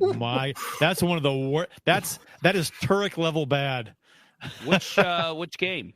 Vegas and Dallas. Dallas. Oh, I turned that Mason game off. Marchment wrist shot dumping from the point, and Logan Thompson just missed it. Just inside the blue line, right? And he just wrist shot it. Just a wrist shot on net, just inside the blue line. At the point there, and he just missed it. Wow. Oh, that's terrible. Dallas is going to tie this game now. It was a zone entry, just a wrist shot on net, just to get a face-off probably, and boom, he missed it. Wow, that's bad. All right. Saad. B- for me. Oh. Did you see it? That's incredible. That's unbelievable. Good. Yeah, Fuck you, Vegas. Now, Dallas has 8 minutes to tie it. Let's go. All right. Sorry, Saad. Your thoughts, Kurt. What'd you give him? B-. I gave him. I gave him an A-. Okay. I gave him a B+. It was he had 82 games played, 26 goals, 16 assists, 42 points. Second highest goal total of his career. He had 31 goals with Columbus in 15-16. His 16 assists, however, the worst of his career in a full season. So, and defensively, not the best. So yeah, but what are you going to do when Kasperi Kapanen's out of your line for a lot of the year? Yeah, not a bad point. But 16 assists and 82 games played. Your line mates. But I'd like to see a little bit better there. But 26 goals, very nice. Love Saad. I think Saad is a guy that earns his contract. And then some. I'm not. Although I think let me look up Saad on Dom's card. Dom has him as a negative player, almost negative $2 million. He's valued at 4.5. He's valued at 2.7. And there's a lot of Blues fans that would agree with that too. And I do not understand the hate for Brandon Saad. He's not a flashy guy. There are times that I'm like, wait, who's the Blues second line left winger? Oh yeah, Brandon Saad. But he produces, right? He is the consummate professional on this team, right? And he's so solid. I think probably a year from now, maybe we're talking about him as a third line winger instead of a second line winger. But this year, man, he filled the role solidly. He, as a veteran, showed up when the Blues needed him.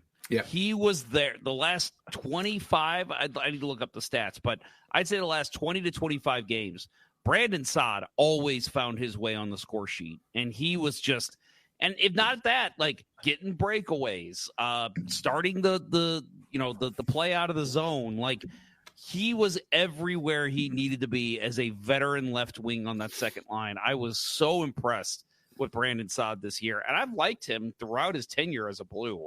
And for some reason, he's just got his haters. But I think overall, Brandon Saad has played awesome, especially this past season. Braden Shen. I gave Shen a C- this season. I gave him a straight C. Man, I am much more generous. I gave him a B-. Okay, 82 games played, 20 goals, 26 assists, 46 points, fewest points in the last 9 seasons. And I know plus minus is like an antiquated stat nowadays, but I think it still has some usefulness when comparing players on the same team to each other, and line mates and whatnot. But Shen has been a negative 49 combined the last 2 seasons. He was a combined plus 3 in 776 games played over his career prior to last season. So something's going on. Could be the team, right? The team's not as good, but still, I don't think his puck management was good this season, especially in the first half. Just wasn't effective for me. Got out hustled and outworked on most nights, although he did finish strong. He did finish with 20 goals. I think Schenn is a much better player when you put him around players that are better than him. And I know that's kind of an easy thing to say, but to me, he was asked to carry, like Saad, asked to carry Kapanen a lot of the year. When Kyrou was struggling, he was put with Schenn. And I feel like Schenn just kind of the consummate professional. Like, I think he did a lot of good things as a leader and as a captain. And, and there were times, we saw him still drop the gloves when he needed to, still went on the forecheck when needed to. But to me, if you can put him out there with a O'Reilly and Tarasenko of 3 years ago, that's when you get your best Brayden Schenn. When he's kind of the guy that's not really relied on to be the difference maker. But I'll add, though, in overtime, Brayden Schenn was money. He was great in OT in the shootout this year. Yep. Like, when the Blues got to the first shootout this year, I don't remember who it was against. I remember they put Schenn out, and I'm like, oh, God, Schenn, really? And then he scored. Second shootout, Schenn, really? Then he scores. And I'm like, you know what? Fucking A. Put Brayden Schenn out there for every damn shootout. And they did. And he delivered when he needed to. Yeah. You said in overtime, right? How many times did we see him, be the left wing on the 2-on-1 and just snipe from the top of the circle, right? Yep. That was bread and butter this year for him. Yep. Far post, right? Yeah. Far post. Top corner. Yeah. Yeah. And, to me, it was like the transition year for him. And that's why I think I went with a B- instead of a C. He's taking on the responsibility of the captaincy, and he's asked to play more, carry more of the defensive load that, Ryan O'Reilly carried last year, and it didn't go well. But overall, I thought he was still a positive impact on this team. From a leadership perspective, the intangibles, the things that, fancy stats don't value, whatever. I think next year, if he plays, if it turns out to be the same and he's still a huge negative on the plus minus, maybe it's time to look at somebody else's captain. But I think, well, Justin Scott, I'll put that back up there. This is a comment that I agree with, and I mentioned this on Twitter with somebody. But Schenn is a C+, not point production, but he's a leader. So I think, like you mentioned, Bill, I think intangibles, right? As far as leadership goes, captaincy goes, there's more to it. So they're paying him for his on ice play, but they're also paying him now. He's a captain, so he has some unwritten responsibilities, right, in the locker room and with the team, and how he talks to players and how he handles himself as a leader, right, on this team. So whether you agree with that or not, that's just the way it is. He has that added responsibility. So that's a role of his on this team.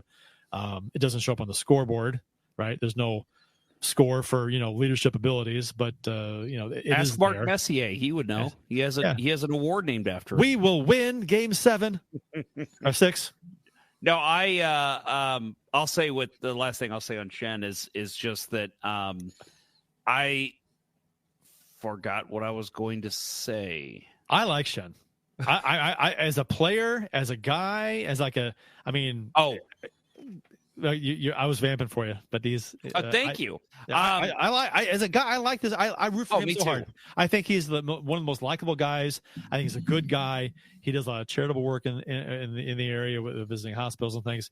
So like a lot of players do, but he seems like a good guy, a good, just a typical St. Louis Blues player. He'll fight. Yep. He'll drop the gloves. Perfect. Ken Morris. Teammates. Yeah. Ken Morris. Schenn is Sutter-like. Yep. He kind of is. Yeah. Blue. Yeah, but I'll add that the one thing that I said going into this year about his captaincy was I said I just hope he doesn't become a Dallas Drake. When Dallas Drake put the C on, he became a shell, and maybe that was just player regression, but he stopped hitting. He stopped going to the net. He thought, I'm a playmaker now. Like, that's at least how it looked when he took the C.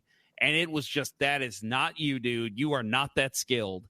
And that was my biggest fear with Schenn. You know, Schenn is skilled, don't get me wrong, but I thought, man, he's still kind of the Blues, like, kind of tough guy. He's the forechecker. The guy who'll crash the net, the guy who will mix it up. And I thought, man, I hope he doesn't lose, because when he is on his game is when he's out crashing and banging. And yeah, there were stretches this season where I thought, man, Schenn just does not look like he's having a good year. But then there's times, like I said, overtime especially, he would turn his fucking game up the minute he take the ice. And then other times it was just like, that was a great hit by Schenn. That was, hey, he dropped the gloves there. Great job, Schenner. You know, and it's like we did still see that side of him, which everything else I think just falls into player regression. He's getting older. He's just not the same guy when the Blues got him in 2018. I gave Oscar Sundqvist a C+. Flat out C for me. Okay. I don't know why, but I give him a B-. No. 71 games played, 6 goals, 15 assists, 21 points. Yeah, I thought he was fine. I don't think he had the impact on the ice that fans were maybe expecting, though. He put up 21 points. I almost, there were a lot of games where I didn't notice him out there. So, I mean, I don't know. 71, he missed, was it he after the trade deadline or right at the trade deadline, he got hurt and missed the rest of the season. So he's got to rehab he tore some tendons in his knee, right? Yeah. So that'll speed him. Yeah, right. That'll really speed him up coming back next year. Yeah. Yeah. Yeah. I love Sundqvist. I like him. I guess I wanted a little more from him this season. C+ isn't a bad score. It's, a little above average, right? So, right. I think I scored him as a B- because he was put in positions where he wasn't going to succeed. Right. He had a couple of good games early, playing as the net front guy on the second power play, and he got pushed up to the third and second line a little bit early on in the year, and it stuck, and it was a disservice. And they overused him instead of probably bringing up Bolduc earlier or trying Porchenko in front of the net more. Yeah. I no fault of his. I just think he was overused. I agree with that. I want to see some overtime in this Dallas Vegas game. I want to see overtime bad. 100%. I really liked. I liked the signing. I was so happy with when he came back, and I still am. I love him as the fourth line center. I think there was some people kind of expecting maybe more of a battle with Alexandrov for that spot, but that just didn't happen. Sundqvist was cemented as the fourth line center this year, and I loved him in that role. So I'm excited to see him come back and see what he can bring this team. But I'm hopefully he comes back fully healthy, because I'm a big Sonny fan. He did sign a 2-year contract extension, so he'll be here for 2 more years, barring a trade. So at he doubled his salary, just almost doubled his salary. He signed for less money to come here, though. Well, yeah, right. Last year he made $775,000, and next 2 years of the 2 years of his upcoming contract will be 1.5 each. So you have to assume that was maybe part of the deal. Like when they first had the contract talks, it was, Sonny, you play the way we expect you to. We're going to give you an extension, and I'll double your salary, and I'm okay with that. Yeah. Robert Thomas, A for me. A+. Okay. 82 games played, 26 goals, 60 assists, 86 points. Would have been an A+ for me. I guess I'm being picky. There was that stretch in the second half for a little while where he seemed to have lost his mojo or something for a little bit. But it happens when you carry a team for so long. Yes, Yeah. that's my point. So, I mean, it's maybe a nitpicky, but he'll get to 100 points. He's a 100-point player. If the rest of his forward cores, if they can upgrade the players around him a little bit to help with this stagnant offense. I mean, to be an 86-point guy on a team that was pretty bad offensively most of the season, that's pretty impressive. Yeah, I was. So again, 2 years ago, I kind of was down on Thomas when the Blues made the playoffs that year. That was the year they with the second round against the Avalanche. He fucking disappeared, and I thought, this dude doesn't have it for an 82-game season plus playoffs to lead this team. He just doesn't have it, and it's like, man, he's got to find that next gear to get him over the hump. So when the Blues do start making long playoff runs again, he's going to be able to still maintain his level of excellence. And again, we didn't see playoffs this year, but he played all 82 games, rightfully so, scored the last goal of the season for the Blues. I just thought, and again, I actually will agree with Justin Scott here. He says he was tired, which is why we kind of saw a dip in his production. I get that. But he found it again. You know, it wasn't just he fell apart. I don't care if he was tired, Justin. Playing the whole season is part of the deal. It wasn't just that he fell apart in game 60 and then just was awful for 22 games. He turned it back on. He found that stride again, and that's why I give him an A+, because he did find that extra gear that I was looking for him to have 2 years ago. So I'm all for Robert Thomas. Loved seeing what he did this year. 100 points next year, calling it now. Yeah, I gave nobody an A+. So spoiler alert. Ooh, did I? don't know Nobody got an A+ from me. Yeah, solid A. I gave out one A+. Okay. Maybe he gets the A+ if he did a little bit more in the All-Star game. But hey, if he'd signed up for he something. was our All-Star, right? Sign up for something. Come on. Okay. Torpchenko. He's next, right? Yeah. I gave him Torpo an A-. Same. I gave him a B-. 82 games played, 14 goals, 7 assists, 21 points. I thought he was a fantastic forechecker and backchecker. 14 goals. I think that was nice for him. Even I think maybe it's about what we expected based on his net front presence, right? Last season. The 7 assists seem oddly low, though. Yeah, I was going to say that. If he would have had 14-14 for 28, that would have been like fucking A, great season. Yeah. But for me, it's like, what's going on here? How come you're not dishing the puck? Yeah, 82 games played, 7 assists. 7 assists is a low number for a stay-at-home defenseman. Yeah, agree. So it's like, come on, man. I mean, I know that you're on the fourth line and you're not, generating a ton of offense, but you're around the net. You're creating things. You're making things happen. I mean, it's 7 assists. Oof. That stands out as like a, whoa, what? 7 assists. Is that why you went B-, Bill? Sorry, I'm paying too much attention to this. No, actually, I probably in hindsight would go A- with him now. Just because that honestly, I didn't look at all the stats and, I thought he wound up with 11 goals, but 14. Yeah, that's impressive. Vegas wins. Yeah. Damn it. Oh, well, but anyway, I love Torpo this year. It was between him and Neighbors for my jersey that I was going to get this year. I ended up going Neighbors, but it was a close call.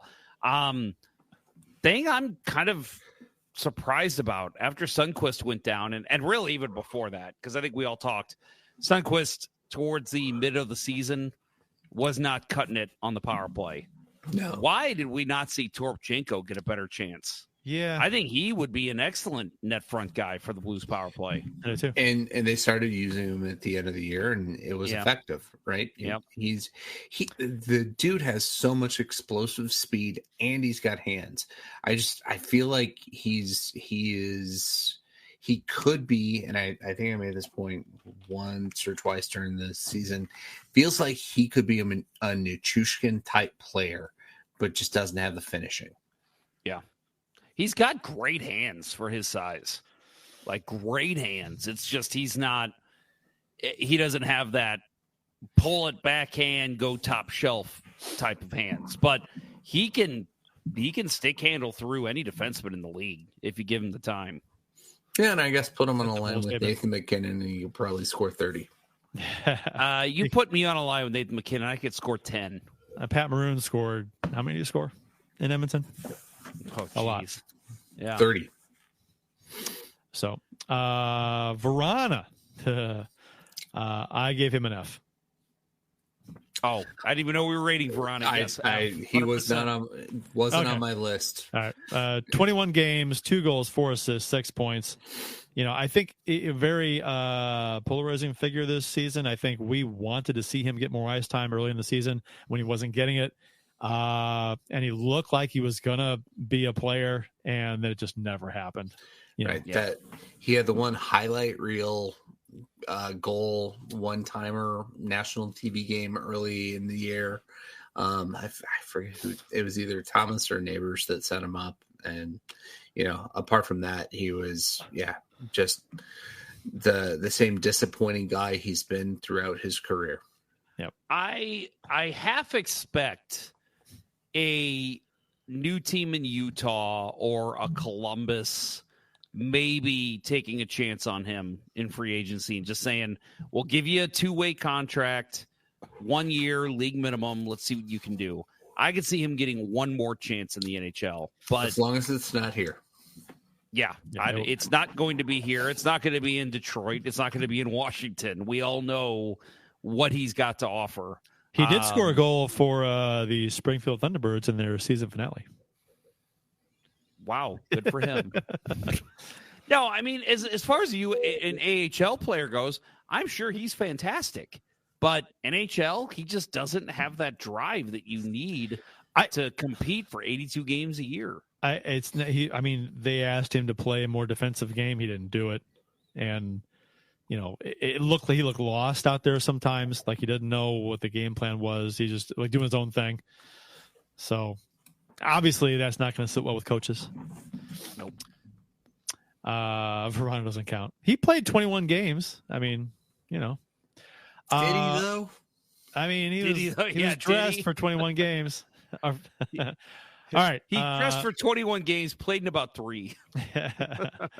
Played 4-3. Nathan Walker, A- for me.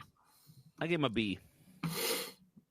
Where am I? B- for me. 45 games played, 7 goals, 6 assists, 13 points. I like Nathan Walker. I think he's every time he's up here, he proves he belongs up here. Always out there busting his ass. Solid fourth line player. He's your. I just like what he brings to the table. He's always out there in the middle of stuff, hustling his butt off. I like him. I give him an A-. Yeah. No, my note is effective once he got called up and showed he was the energy line guy the team was missing. Yep. Right. It was shocking to me that he wasn't on this team to start the season.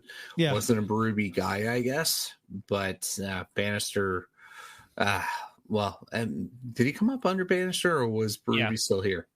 I'm pretty sure he came up like a week after Bannister took over. And that was 100% the move that should have been made early in the year. Well, and it's shocking to me if you say, because we're speculating, we don't know. But if you say that he wasn't a Berube guy, what? And you might be right, but it's like, dude, the way that guy plays, he's tenacious. He's not big, but he plays like a big guy. He plays a big game. That's it, right? He's not big, right? Tyler Walker over Scott Perunovich. He's not big. Perunovich, that is. Walker's first game was January 4th. Yes, that was long after. Yeah. Yep. But no, I'm the same way. When he didn't make the team out of okay, let's look at this.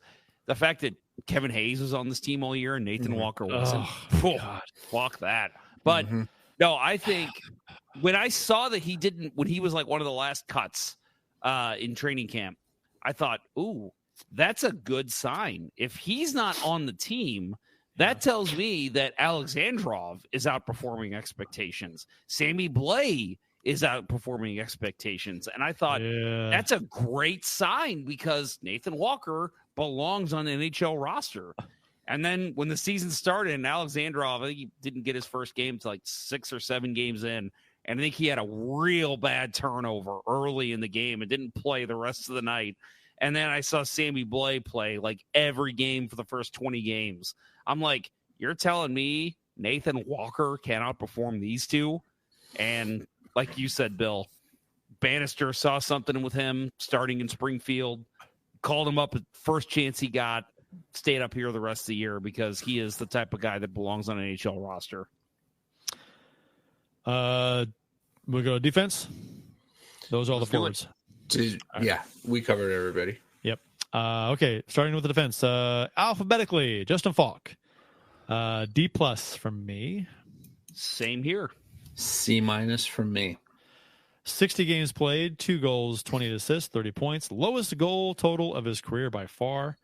Had an up and down season. I thought he was fine up until he got hurt. Yep. And then when he returned to the lineup, he wasn't the same. And so maybe the D+ should be graded would have been asterisk there where, maybe playing hurt, right? So that's not indicative of who he really is, maybe. We'll see. Rough start offensively. I'm going to slightly disagree. Okay. I don't think he was that good to start the season either. I thought he was. I thought he was better.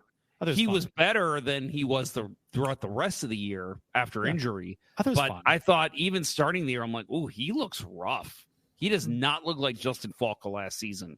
And maybe he's a guy that offensively, I thought defensively too, because he had 1 assist in his first 8 games. Okay, well, I'm saying defensively, I don't think he played that well either. He was missing his mark. He wasn't covering men the way that you expect. And I thought, man, maybe he's the one defenseman that's not benefiting from the defensive change. It may have been that way to start the season, but I think I think his season as a whole, up until he got hurt, I thought he was fine. I think about it offensively, and I think you're right. Defensively, he had a rough start to the season, but I want to say I remember him playing better as the season went on until he got hurt, and then he came back and he was pretty bad actually when he came back. He was really bad after injury. So yeah, he should not have returned. He looked like he was playing injured like Parayko did for 2 seasons. If you're that ineffective coming back from injury, don't come back from the injury. Give it a year. Yeah, that was one of those situations where I thought, literally sit him the rest of the year if you have to, and play Rosen, or I would love for Rosen to come up, and it was just like at this point he is not benefiting this team at all. The Blues are better with him off the ice. It's a shame that Rosen's going to leave after the season if they don't bring him back for depth in Springfield, because I think he should be on this roster ahead of a couple of players. Well, I'll say, look at, and I don't want to make this comparison because it's not fair, really. Dakota Joshua has turned out to be a hell of a player for Vancouver. I've got a feeling that same thing's going to happen with Calle Rosen. Wait, what happened in the Vancouver game? I didn't see the final score last night. He had 2 goals. Yep. They won. I can tell you that much. Yeah, empty net goal and hit 4-2 final. Yep. Yeah. Dakota Joshua had 2 goals? He had 2 goals. Yeah. Huh? Awesome. Yeah, one was empty net goal, but still. He was. Yeah. Yeah, but he has been like cemented as a third line center. Like he's been phenomenal for a great hockey team in Vancouver. Yeah. On Falk here. So his offense was really up and down. So he had 1 assist in his first 8 games, then had 9 assists in his next 10 games, then 2 assists in his next 10 games, then 5 points in his next 5 games, then 2 assists in 9 games, and then he was hurt now for a month. So, and then he finished the year with 13 points, all assists in his last 13 games. So offensively, to finish the year, he's a point-a-game guy. So I think as disappointing as Falk was this season, remember how he was his first year here? Offensively, he had 15 points that season. Oof. Defensively, he was a mess. I mean, so if you think he had a bad year this year, I mean, he was historically bad his first year here, which he was. I remember thinking, what the hell happened? He looked like he didn't know what was going on. Like he was a deer in headlights on a new team and didn't know what to do. It was so weird. Mm-hmm. All right. Kessel. I gave him a B. I gave him a B plus. I gave him a B minus. 39 games played, 1 goal, 6 assists, 7 points.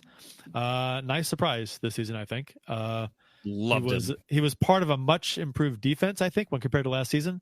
Yes. Rutherford did point out that he was only a minus player in 11 of his 39 games played. So that's pretty good. Yeah. Loved him with Krug. I thought him and Krug were a great pairing, and they need to go into next season with that if Krug's on this team. Yeah, 100%. It wasn't really on anybody's radar. Wasn't on my radar coming into this season. No, and he was on mine. I would have guessed Rosen would have been here ahead of him, but not going to toot my own horn. But I thought, man, at some point, I want to see Matt Kessel up here because I think he could really make an impact, and he did. Yeah, I need to get your video library that has 8 hours of. Yeah, I got the 8 hours of tape right over here. I got it all. Yeah, so don't send me the Tyler Tucker one, but no. Kessel was he was definitely a surprise. Oh wow, hat trick in Edmonton. Yeah, 6-2 Edmonton third period. Hyman, Zach Hyman. Yeah. Jesus, what a season. Oh my goodness. Oh, good Lord. You saw what I saw. I saw it. Not gonna say it. Not your typical ice girl. No. Well, now I'm looking. Good on her. Good on her. Yeah. No, good on the Oilers. Yes. Good on them. Yes.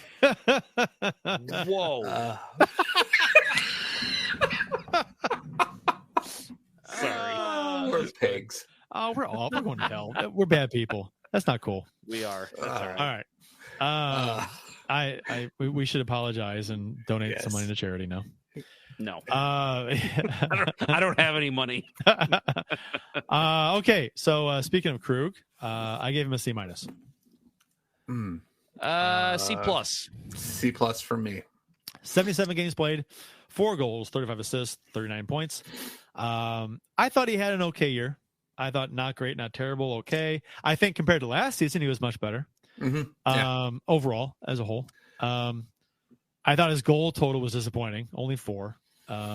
And I think, the power play struggled when he was on it. And, he's supposed to be our power play quarterback. And it got better when he was taken off of it. So that was like, that's the problem. So that's why that's a big chunk of why he's being paid because he's the quarterback of the power play, and it didn't really work this season with him on it. Yeah, so. Power play was a problem. Defensively, I thought that this was by far his best season as a Blue. Yep, I agree. I loved the way he played D. He was feistier. He was hitting guys in the corners. He was better at not getting knocked off the puck so easily. And he was better at keeping the puck in the offensive zone too. There were times where I felt like the puck just snuck by him in previous seasons, and I thought this year he was a lot better about it. But yeah, for who he is, I would like to see some more offense. Yeah, I feel like he did get caught sometimes pinching up. That led to some odd man breaks for his defensive partner, usually Kessel or Falk. So overall, a better year for Krug, but I'm hoping the sky's the limit. I know he's getting older, but I would love to see him take another step next year and improve that offensive numbers and continue to play good defensively as well. Krug has 3 more years on his contract here too, so it'd be nice. That's why I'm hoping for an improvement. It'd be nice if this was just part of the upswing for him to round out his career in a nice way here. Yep. So yeah. My comment was played better than last year, but still underperforming his contract. Yeah. I think so. Well, underperforming his contract, I think that's interesting because if you like Dom and his advanced stats and his player cards, his salary was $6.5 million this year.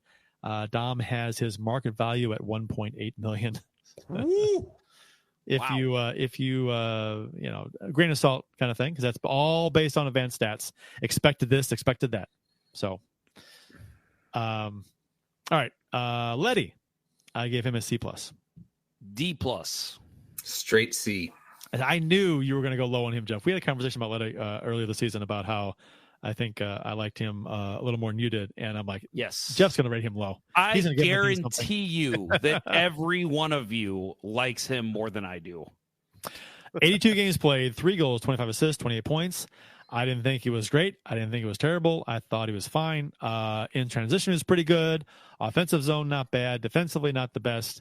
I think he was this season kind of what I expected him to be.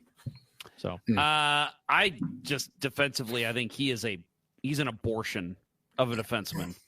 I just think this guy strong. I do not like him defensively at all. I think you are better off literally put him on the wing on the fourth line, and because he's a great skater. You mentioned transition, Kurt. So good. Very good on the transition. Great at getting pucks out of the zone when it's on his stick. But my God, defensively, his positioning is atrocious. And I get so pissed. I'm like, what are you seeing, Bannister, when he kept putting him out on the penalty kill? Like sticks don't get in lanes. He doesn't use his body to his advantage to block shots or anything like that. I am not a Letty fan. I know he's the least paid of the big contracts. That's the one I want gone. Get rid of Nick Letty if you can. Advanced stats kind of like Letty a little bit. They don't hate him. That goes to show you. It's because of his zone exits. He's really good at zone exits. Yeah. The value, the player cards market value of $3.8 million. His salary was $4 million. So they have him coming in just under negative $200,000, not living up to his contract by a little bit. Yeah. No, my comment on him was he became way too much of a defensive zone liability this season compared to previous seasons. And, God bless Colton Parayko. We haven't got to him yet, but he had to carry this guy. How many times, especially power play goals for other teams, were you able to read Letty's number, right? Letty's name and number because he's not in the right position when the goal goes in. Agreed. Just not good. And I'm with you. I think people talk about how that pairing was great. The pairing was great because one of them was great. Colton Parayko had an excellent season. And speaking of Parayko, I gave him an A. Yeah, me too. Flat out A. I went A-. 82 games played, 10 goals, 16 assists, 26 points. A fantastic bounce back season for Parayko. Last season, he looked awful. Complete 180 this season. We attribute, which has never really been confirmed, but he was dealing with the back issue or something last season. Led the team in ice time. Led the team in block shots. Led the NHL in block shots. 91 more than the next closest, which was Letty. Was a significant presence in the defensive zone. Looked healthy this season. Looked fantastic. Might have been his best season in the NHL to date. And this is the guy that was supposed to replace Pietrangelo when he left for Vegas. This is the kind of player that we were more or less expecting, I think. Yeah, I was a big fan of Parayko this year. I mentioned before that my first game wasn't until, I want to say it was December 16th. It was the overtime win against Dallas. And I was like, oh my God, I can actually wear my Winter Classic Parayko jersey because I'm not embarrassed to wear a Parayko jersey anymore. And guess what? I wore it to 5 games this year, 5-0. So thank you, Colton Parayko. No, and he was just great. I mean, this is exactly what you already said it, Kurt. This is exactly what we expected, what we wanted out of Colton Parayko when Pietrangelo left. And nothing more to say other than just an excellent season for Colton Parayko. And since I've talked about it a few times, the Dom's player cards, I think I shared this with you guys. Did you see? Yeah. His market value versus his salary. Dom's got his salary is $6.5 million. Dom has his market value at 3.5. I don't get that. Can you imagine if after the season Parayko had, if say his contract was up and someone signed him for a $3.5 million, he'd be getting signed to 7.5 next year. $3.5 million would be unheard of for him. For this kind of, I don't understand. So, again, grain of salt, advanced stats, player cards, especially Dom. Wah, wah. It's not accurate. I mean, some people. There are some people in this fan base. Right. How many of the stats on Dom's player cards were accurate? Right. I was going to say that because some of the goals and assists were off. It was weird. Yeah, as far as like Kapanen and Perunovic were really off. Just think, that guy is paid full time to cover the NHL. What does that tell you? And you know what though? There are some people on this fan base that think Parayko had a poor season, and I just don't. I don't know what they're looking at. I mean, I know what they're fans, looking at. Advanced stats, because advanced stats don't tell the whole story. They never do, and it's something that I don't know. It's a weird disconnect that some people have. They don't understand, and I guess what it is that they don't understand what it is to have a good eye for the game or something, because they think, well, advanced stats cover that.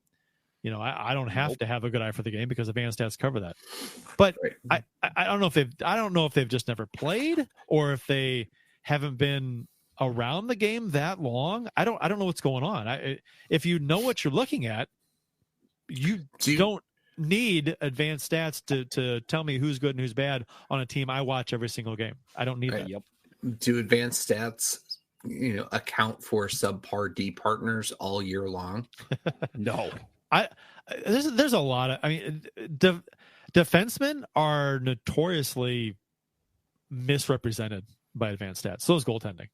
I think offensive players are hit better for some reason, but defensemen and goaltending is like, I don't know how they come up with those numbers. Your stay-at-home defenseman, especially because a lot of it's like shots and goals scored and all that. But if you're stay-at-home defenseman, you're not like, a lot of times you're out there because it's a defensive situation. Like the other team's pushing, we need you to play 7 of the last 12 minutes, and it's like, yeah, you're going to get a lot of shots against in times like that. So what I don't understand, silly, the expected things with advanced stats, that's always like interesting to me, because it's like, if you talk to a player after the game, right, and you say, okay, expected stats say you guys should have scored 6 goals this game. You only got 3. What happened? You won 3-1, right? It's like, right, and expect this. Right. Yeah, it's all about probabilities, right? And yes, but there's so many factors. We've talked about this that go into this shit that I don't know. Dead horse stuff. Sorry, Bill. I didn't mean to cut you off. No, I was just going to say, what do you think Sam Bankman-Fried thought his expected prison sentence was when he was, hiding his losses? Perunovic, C+ for me. I give him a B-. I had Scotty as a C+. If he scored. If he scored on Ottinger in the last game, I give him a B. I was rooting for him so hard to score a goal. Yeah. I'm like, dude, because he's an offensive defenseman and he's really good at moving the puck. But the problem is he's just not a shooter. Yeah. Well, he's got to shoot more though. He's had a lot of opportunities to shoot when he doesn't, and that could be said for a lot of this team though. Krug, Bushnevich, I'm singling you two guys out primarily. You get the puck in a shooting area, shoot the puck. I don't care. I mean, one time out of 12, 13 that you make a nice pass in an area you should have shot, the side of the net, tap it in, whatever, nice goal. But you know what? Shoot most of the time, please. 54 games played, 0 goals, 17 assists, 70 points. I think getting through the season relatively healthy was a major success for Brunovich. Yep, agree. 100%. And I think his defense was better than expected too. Mm-hmm. Like even under Berube, when he stepped in, it was like, because all we heard was like, this guy's just going to be used offensively. And it's like, he can't be that bad defensively. And he wasn't. I thought overall he was fine. He wasn't like a defensive specialist out there, but he held his own. Honestly, I'd take Perunovic defensively over Leddy. Yeah, no, he learned to compensate for his lack of size with his smarts, with a good stick, and with good skating. Right? He learned that that's what he's got to do, and happy to see him do it over the course of mostly a full season. When we didn't need to get force-fed Tyler Tucker maybe as much as we did, but I'll add that I think overall, when this team is ready to compete again and be a Stanley Cup, if for whatever reason, if Perunovic is still with this team, let's just say, I would love if he's like a 5th, 6th, 7th defenseman, a guy you can rotate out of the lineup in the playoff push. Like, okay, we need offense on the power play. Let's get Perunovic into the lineup. Like, he's not a guy that's going to be a Krug, or it's like, Krug's prime, where it was, this guy's got to play every game. I think Perunovic's ceiling is like a power play specialist who can still play every game if you need him to, but can also cycle out for other players. He's only played 73 career NHL games, so not even a full season yet. He's only 25, which typically is a few years before defensemen start to enter their prime anyway. So he's got some time to 73 games played in the NHL, not a lot. So he's an RFA. The Blues will sign him, probably get a little bit of a raise, a bridge deal, I guess, maybe for him. Maybe 1.25 you think is fair for him, or is that too low? I'd be okay with that. I think most I'd go at this point is 1.5. So you're probably talking a 1 or 2 year deal. Because he makes $770. He made $775 this year.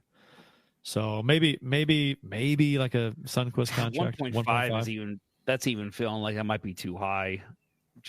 We got to see another full season of minor injuries. He's 73 games into his NHL career. So how much can you give him? Yeah. Okay.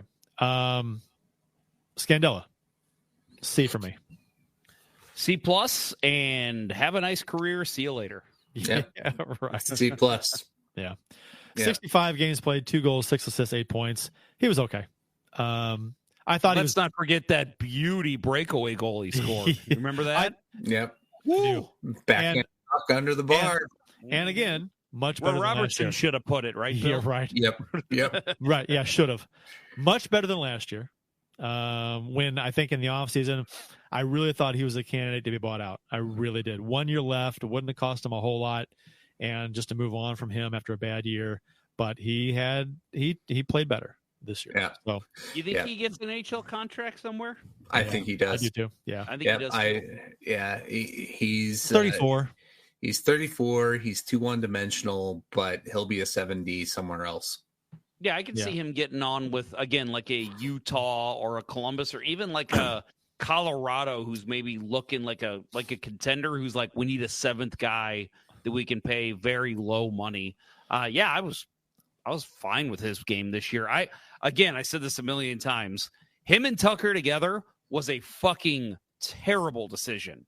And when they kept going back to that, I'm like, what are you doing? But when you put Scandell out there with anyone else, Perunovic, Krug, Falk, whoever it was, he was fine. He played fine. Tyler Tucker, last defenseman on the list. I give him a D+. C-. I gave him a C-, but the more I think about it, I want to give him a D. Just 26 games played, 1 goal, 1 assist, 2 points. Scored the first goal of the season. Yep. So I have to read my comment on this one. Remember when Tyler Tucker led this team in goals? Yeah, that didn't portend well for this team. He's too one-dimensional and should be a 7D at best. Yeah, I don't even know if he threw some hits. Defenseman. Threw some hits. Had 4 fights. I can take him or leave him. Actually, I can leave him. I'd leave him. We have better options. I was amazed when it was clear at the end of the season they were afraid to send him down. Because it was like the dude wasn't playing, like they weren't going to play him. Just send him down and call up somebody. Like I think it was when Falk came back, like they sent down Kessel, and it was just like, no, send down Tucker. That kid is not an NHL defenseman, and they still seemed so worried to lose him. I mean, he is only 24. So as far as defensemen go, maybe they think he's going to develop some more. He better. And he is under contract for next year too. So at $800,000. You got to start him in the AHL next year. I don't care what his training camp looks like.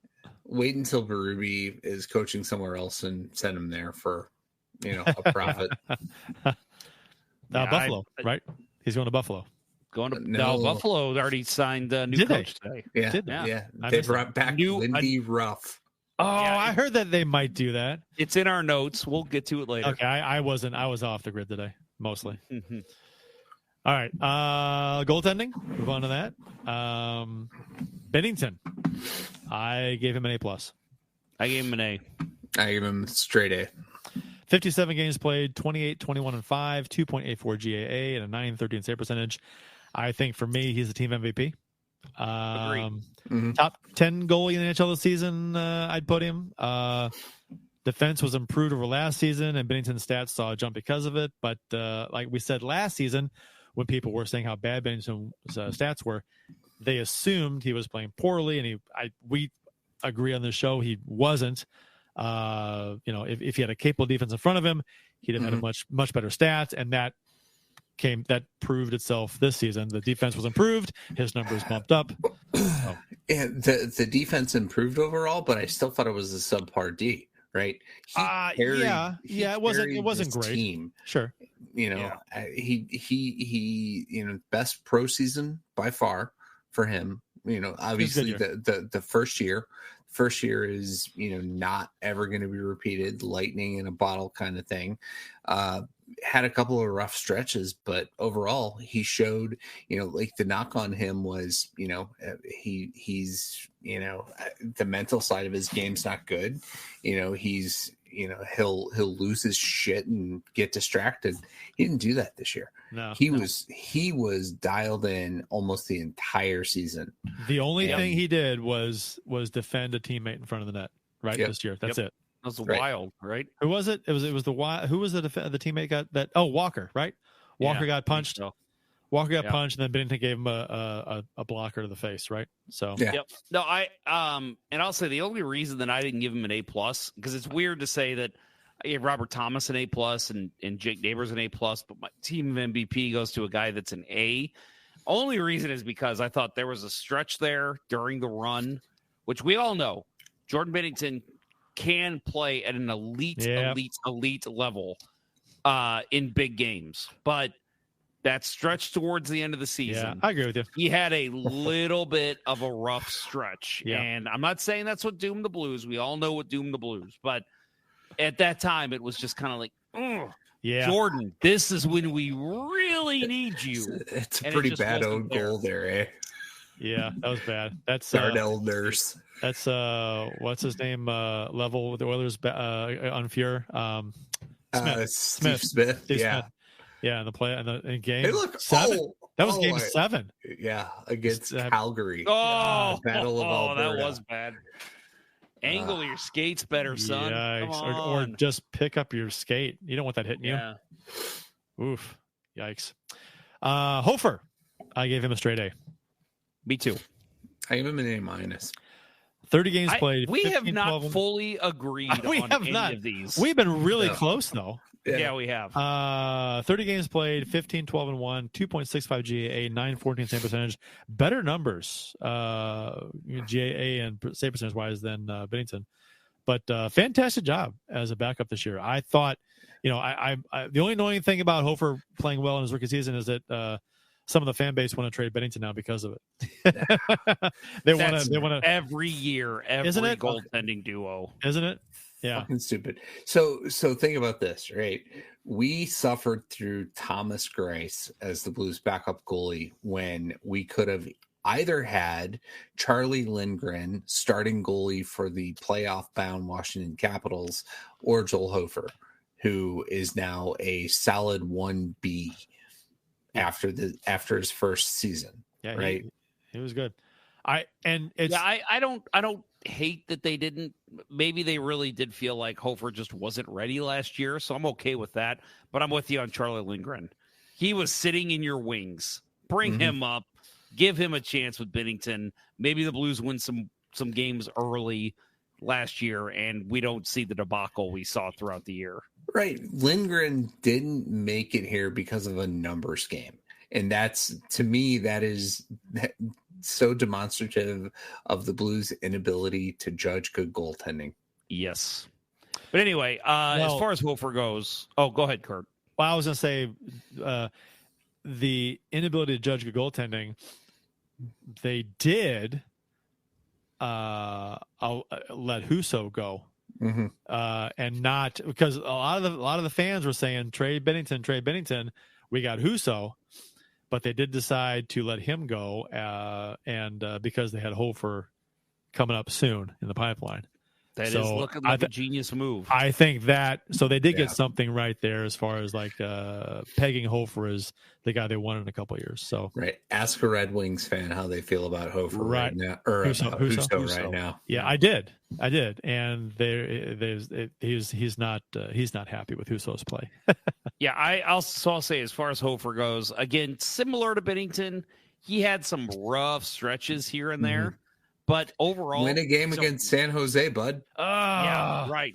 Not his fault though. That last time he should not have been in net. Should not have been in net. Let's keep putting him out there against a team he can't fucking beat. So ridiculous. Go back, listen to our show after that first West Coast trip, and the discussion around why the fuck did we start Hofer in San Jose and not Binnington, and flip those games. Yeah, and it blew up in our face. Yep.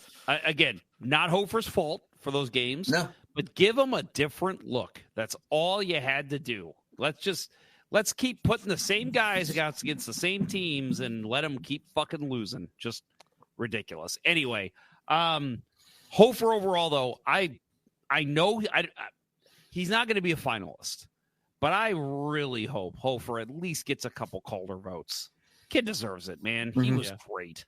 Yeah, his numbers are ridiculous, and I'm going to go out on a limb, and he's going to be the first Blues goalie to score a goal in the NHL. I hope so. He's already done it. He's already done it in the AHL. There was one game late where the Blues had or the other team had an empty net, and you saw him when the puck came behind the net. You saw him look towards the other net, like, "Ooh, could I get the puck and do it?" Yeah. And I think even Kelly called it out, was like, "Oh, he's looking." But it was like, no, it's not a good opportunity. You know what's annoying, though, is that every single time Hofer's in net and every single time the other team pulls a goalie, the broadcast crew has to talk about, he might score a goal. Shut up. You say it every time. He scored a goal. Oh, my God. Is this the same game we saw last night, Colorado and Winnipeg?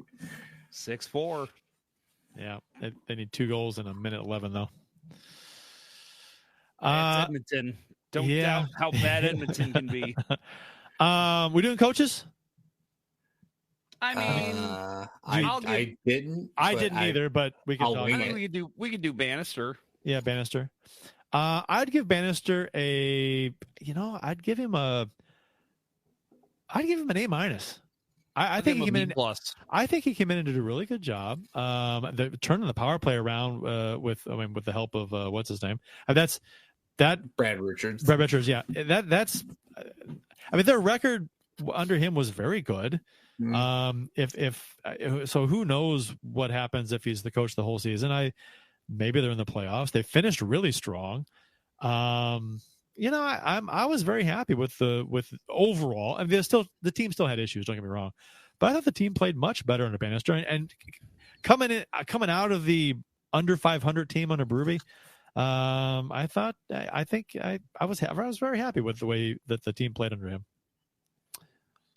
Bill, well, it's both of you though. If the Blues come back and say our coach next season is Drew Bannister, we signed him to a 2-year deal, how would you feel about that?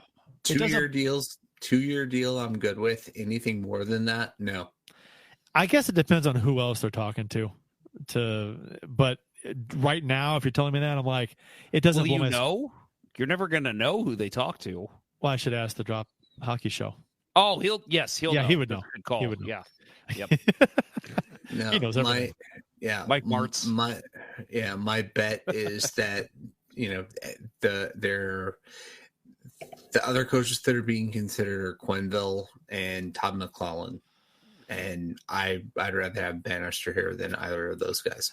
I wouldn't mind McClellan. You know what? That'd be interesting. Hasn't won anywhere. There's no way in the world that the Blues have already come to agreement with terms of the coach, because there could be a coach fired after the playoffs.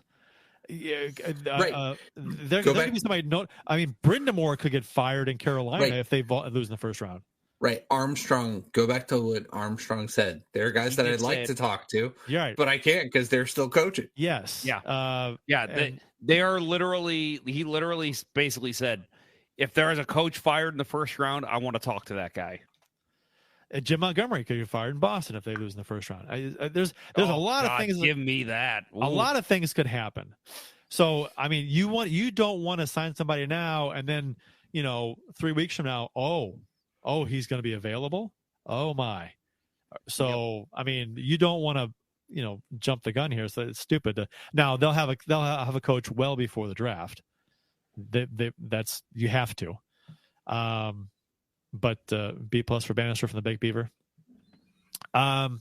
So, and assistants, Steve Ott, we knew it was a group, right? Maybe Steve Ott, Mike Weber, Dave Alexander, Mike. I mean, it's really hard to do. I'd say incomplete for me, but I'll just say for Weber, A+. Yeah. This defense was so improved with a capable coach. It was so bad last season. So bad. Yeah. They've been bad since the Cup year. Yeah. And that was all under Mike Van Ryn. Yeah. What about Armstrong? Doug Armstrong. That's interesting. So let me clarify with Armstrong. I think in order to fairly grade him, it needs to be from the start of the off season on.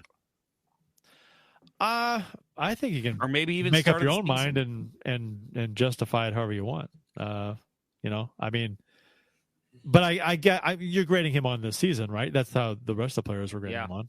Yep. So I mean, he's got a plan. I guess it boils down to if you agree with his direction with the team with the retool. Let's just go from the start of the season. For me, I'll say B, just because I like what he did at the trade deadline. Nothing. I think I agree with that. Where they were at and what they were doing, it's like, let's see what these guys can do. I don't need, again, I would have loved to have seen a Scandella and a Kapanen get moved, but I have to take him on his word, right? That like there was just nothing out there for them. So to not make a move and to hold on to Buchnevich, which I think we all agreed with at the time and still do. As long as they try and sign him. Yeah. Yeah. Agree. Which I think they're going to try to do. I'm all for it. I think he had a good season as a manager, and it depends on what he does next year that'll define really like if he belongs staying through this retool. I'll agree with that. A B. B minus. Yeah, I'm in that area. Yeah. I'll go with B because he put faith in Drew Bannister and didn't force him to play the veterans. And that was one of the more interesting comments I thought from his press conference was, basically it sounded like he gave Bannister the leeway to go with the guys that he wanted to. And it was like, it's not who I would have chosen, but look what he did with it. Yeah. So, as long as he's still flexible enough to give his coach that kind of leeway, I'd say, really, we're still paying for his overpayment of a totally mediocre defense. But as this season goes, I'll give him a B. And I'll say his press conference, which we can talk about here too. I actually I liked his demeanor, as weird as that sounds. Like, he didn't go into that press conference like head down. We didn't stab him in the eye. Like, it wasn't what we've heard from him in the past when teams failed. Because, again, I don't think he thought this team failed. I think he walked into the conference with a smile on his face and basically talked about, like, hey, who's got questions? And, like, he had a couple jokes, couple zingers here and there. And it was just kind of like, he's comfortable where this team is at right now, and I appreciate that. He called it before the season started. He said they're a middle third team, and he hopes that the team is at the upper half, upper portion of that middle third, where they be a playoff team. But they might be in the bottom half of that, or wherever they might be on the outside looking in, and that's exactly where they were. They're a middle third team. I loved absolutely, his demeanor. I thought he was perfectly candid, right? And I love that. Like, hearing his thought process. I thought Winnipeg was going to go the other way. I thought they were trading Hellebuck and Scheifele, and look what they did, right? And that I respect that. So a couple comments, I think, from his press conference we can get into real quick. Did admit that Bannister was a candidate for the coaching job, and he's a small number of people he wants to talk to moving forward. Quote, Wait, there's not a coach hired already? Like, just waiting to be inked? Apparently there is. That's what we're told by some fool. He says, quote, we have a good pulse, basically where we want to go with coaching. About hiring a coach, he says it won't happen in the next 4 or 5 days. Quote, we'll have a coach before the draft. We'll have a coach before June 1st. Somebody did specifically, actually, I think it was Frank Cusimano. It was. Specifically asked him about Joel Quenneville, and he would not comment, which is the smart move because the NHL has not cleared him. Yeah. Right. Well, his question, Cusimano's question was, have you spoken to the league about Joel Quenneville's clearance to coach in the league again? And it was no comment. Yeah, he was basically said no comment on that.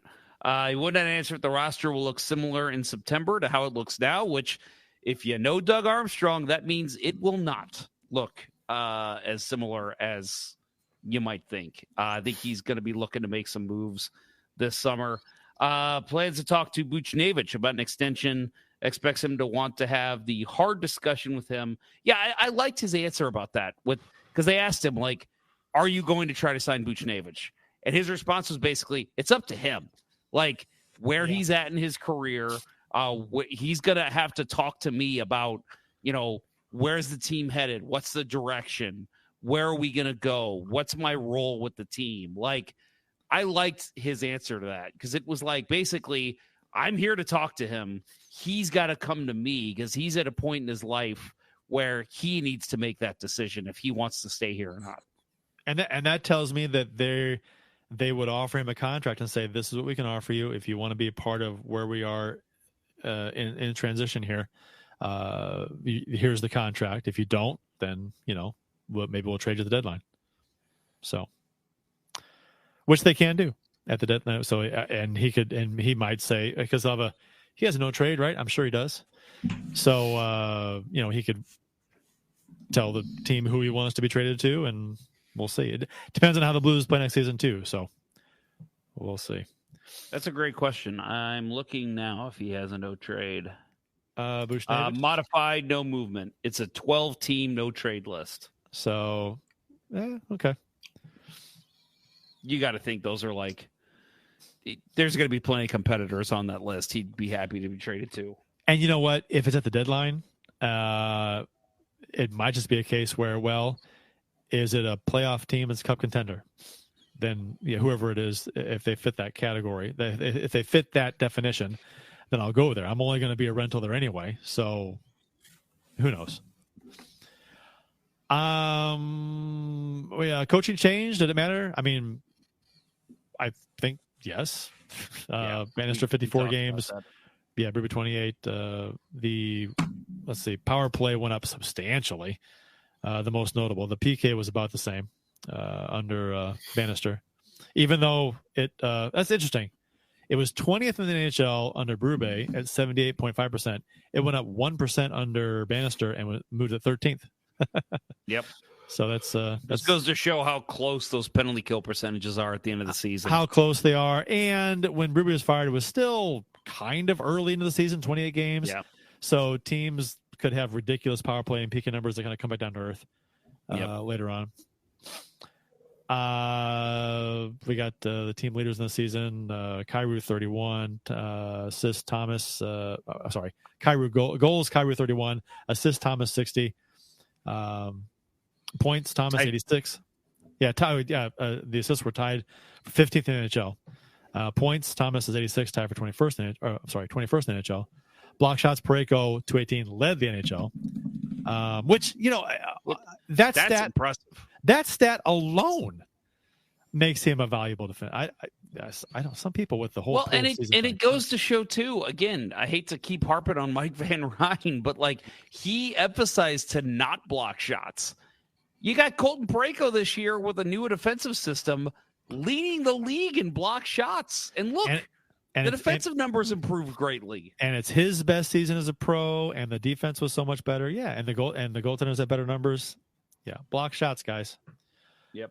Time on ice, Parayko 19th in NHL at 23.52 per game.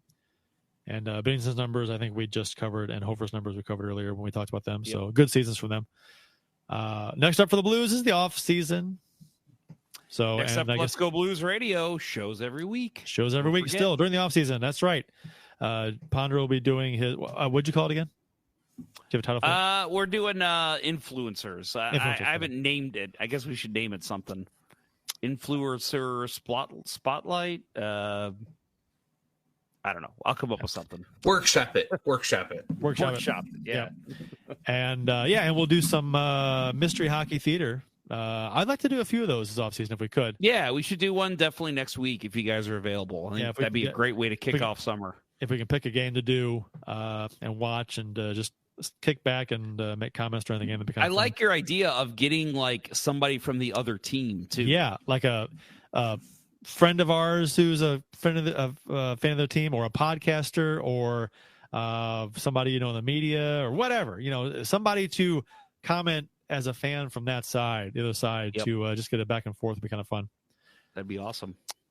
Rapid fire tidbits around the NHL to wrap up the show. Jack Edwards, Boston Bruins play-by-play guy on the radio, TV, I guess, retired. Will retire at the end of the season. So spent 19 years as the Bruins play-by-play announcer. Boston Globe reports that Edwards' doctors can't diagnose his health issues, specifically his slowed speech. Good riddance, Dick knows. Ponder wrote that. That was all me. I think I tweeted that. Good riddance. Yeah. Best of health to you, Jack Edwards. I hope whatever this is, you come out on the better side of it, but never touch the NHL fucking broadcast booth again. He's worst broadcaster in the NHL. You know what? I think, okay, so as far as his play-by-play skills go, I think he's very good. But what he says and the comments that he makes are just the excessive homerism. There's something to lean into it, but he leaned all the way. He outright got appalled. Just the Pat Maroon comments. That's not just forgivable. He's offensive. He's just a dick. And I think he's, over the years, he's had some cool lines that he's in big moments. I think he's a skilled play-by-play guy. I think his comments that he makes are just asinine. He's just a dick. Yep. So good riddance. Yep. Buffalo Sabres fired Don Granato as head coach, hire Lindy Ruff in his place. Yeah, I missed that addition to the notes. Yes. So Lindy Ruff, recycled Ruff. Granato, 13 years without the playoffs. Next coach will be 9th in 12 seasons. Ugh. The GM, Kevin Adams, is wanting more experienced coach. And the belief, I forgot to take this part out. Yeah. The belief is that Craig Berube was actually the front runner. And I heard that too. But whatever. So Ruff, last coach to lead the Sabres to the playoffs in 2011. So I guess that's the thinking, right? He coached the Sabres from 97 to 2013, 15 seasons. The Sabres have gone through 6 different coaches since Ruff was fired. Good Lord. Awful. Well, it was like, remember they kept saying like they got to find a coach that will work with Jack Eichel. And then Eichel left. And they were like, oh, we got Dan Granato now. This is the guy of the future. Nope, that didn't work out either. I mean, just it's not the coach. It's not the coach. No. It's just a general drafting philosophy or player retention philosophy. Building around good players. They don't do it. They can't do it. It's just no. Yeah.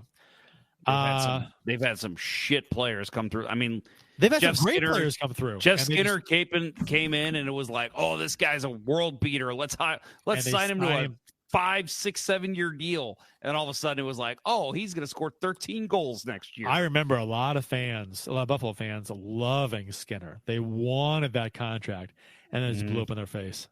Yep. Yeah, you can't win for losing. And again, you talk about a losing culture. Look at Ryan O'Reilly. He left there, and that was the low point of his career. He comes to St. Louis, wins the Stanley Cup, wins a bunch of awards, and all of a sudden, everyone wants Ryan O'Reilly. That's just the most amazing, funny story for Blues fans. It's like, oh yeah, O'Reilly's toiling away, pissed off, depressed in Buffalo, once out, and then gets traded here, and then the whole Berglund thing with his agent not filing. Oh yeah, this is so just you could make a after school special on this whole that whole thing. It was just such an interesting whole timeline of events that happened to make them allow him to come here. Just so fun. So you got a tweet here. Pierre LeBrun says Ryan Smith won't rush into the new owner of the new Utah team. Utah team. I almost said Idaho. The new Utah team. Idaho. Nobody's going to replace the Steelheads. It'll be Utah as opposed to Salt Lake City, the team name. That much has been decided. But as far as the nickname, SEG will take their time with it, even if it means starting next season without a new nickname. How hard is it to come up with a team? You can do this in a week.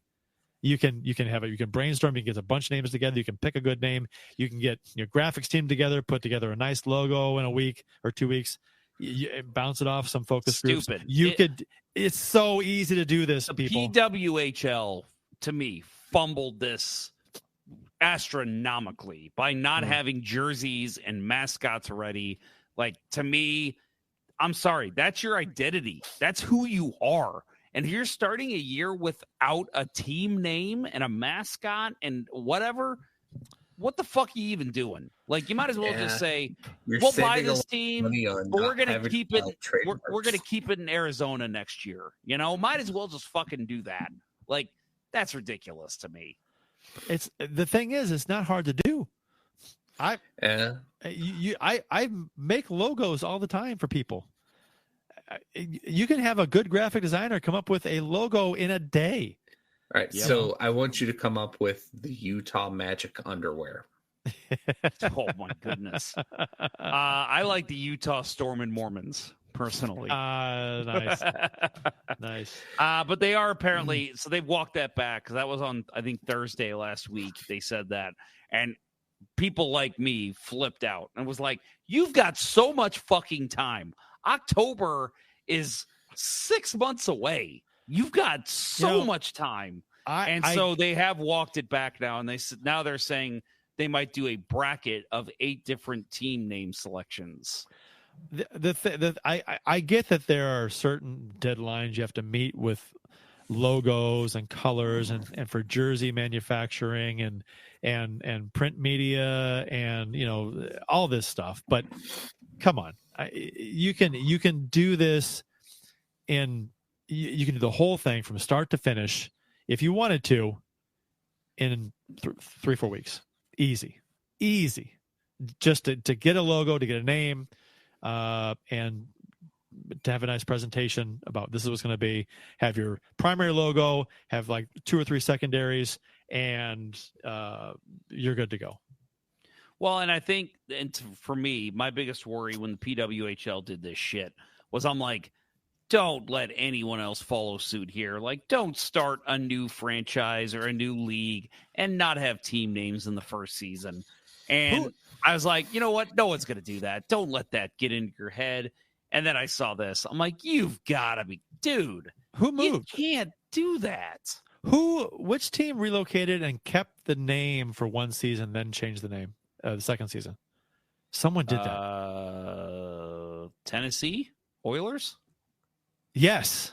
Wow. Good. That was great. Yes. I knew that. The Oilers did when they moved. Yeah, that's right. When they moved from Houston to Tennessee, they were the Oilers for one season, and then they changed to the Titans for the second season, which I thought, I don't remember that, but I read about it like a month ago, and and they could do that. They could keep the Coyotes. No, there are a lot of Coyotes in Utah. Yeah, there are, but the Coyotes, and I think the reason. Oh, that's right. They can't keep it because it's staying in Arizona. Yeah, right. And in the example of the Tennessee Oilers is, they brought up, that was a losing culture. That's why they left Houston. So don't carry the baggage.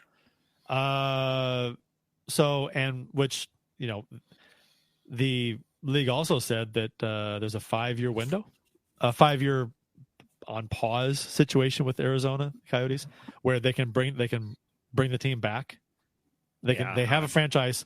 If they do it within 5 years, the Arizona Coyotes will once again rise out of the desert. And I don't see how that's going to work. Well, the owner there says, yeah, it's going to happen.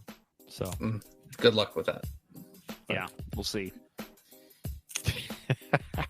You think I'm not sure how they could get a new arena built when they don't have a team, when they couldn't get one built when they did have a team. Yeah, so they've had a team there. It's not like it's a new team. They've had a team since the 90s. Yeah. But, I mean, maybe it's just all lip service, but he sounded pretty confident that they would. And why would they do that? Give him 5 years. Why would they do that? Because Gary Bettman doesn't want to give up on the desert. Mm-hmm. I guess. Right. Because that is his one massive failure as the commissioner of the NHL.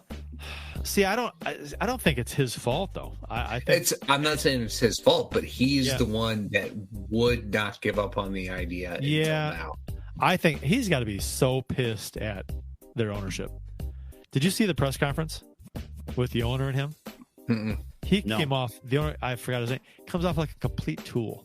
Like he's annoyed by the media, doesn't want to answer questions. He gives like a smart ass response. He's an asshole. And he should be saying the exact opposite stuff because he's pissing off fans. Whatever. All right. I guess that's it. We've reached the end of this outline. So of our season recap show. Only under 3 hours on this show. Yeah. And my eyes are itching. My allergies look crazy. My bananas. Yeah, it's bad right now. Yep. And I'm on Zyrtec. I'm on the Zyrtec. My computer gives me little weather updates, and literally all night, all it said is pollen tomorrow.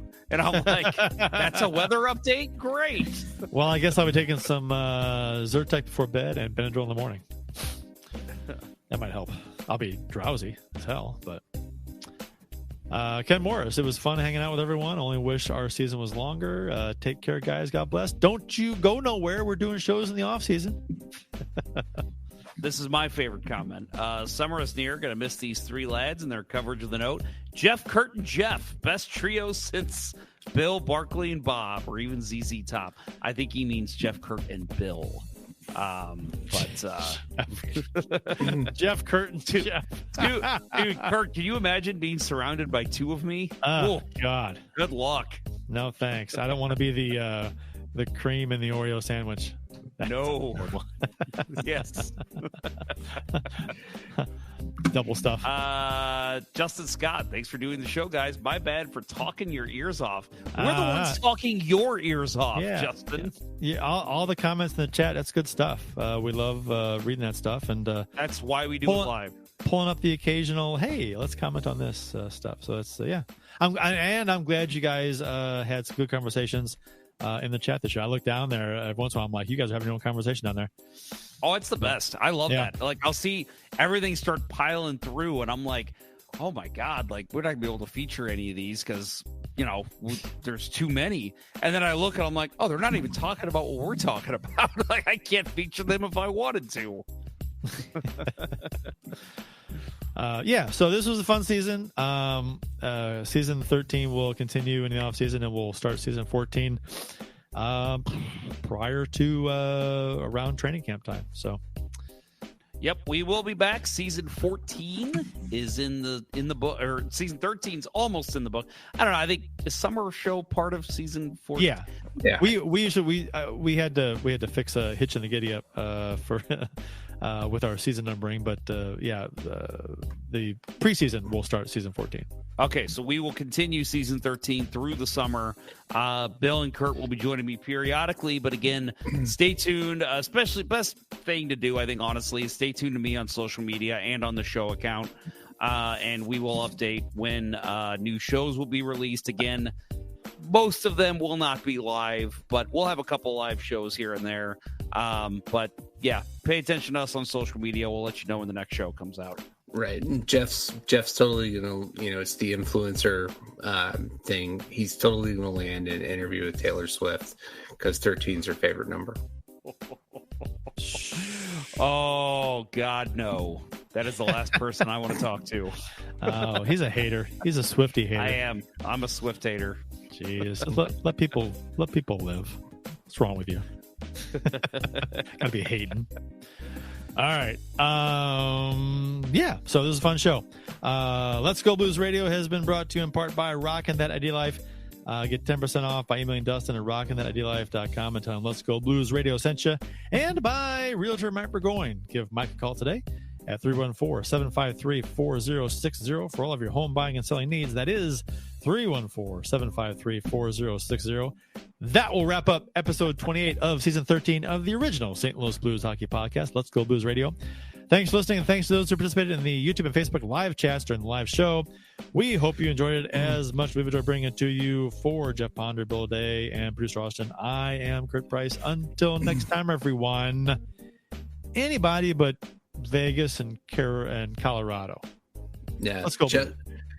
Justin Scott asks, who do I hate? And I don't hate a lot of things, but I hate Mark Stone right now. So I think we can all agree on that one. Yeah.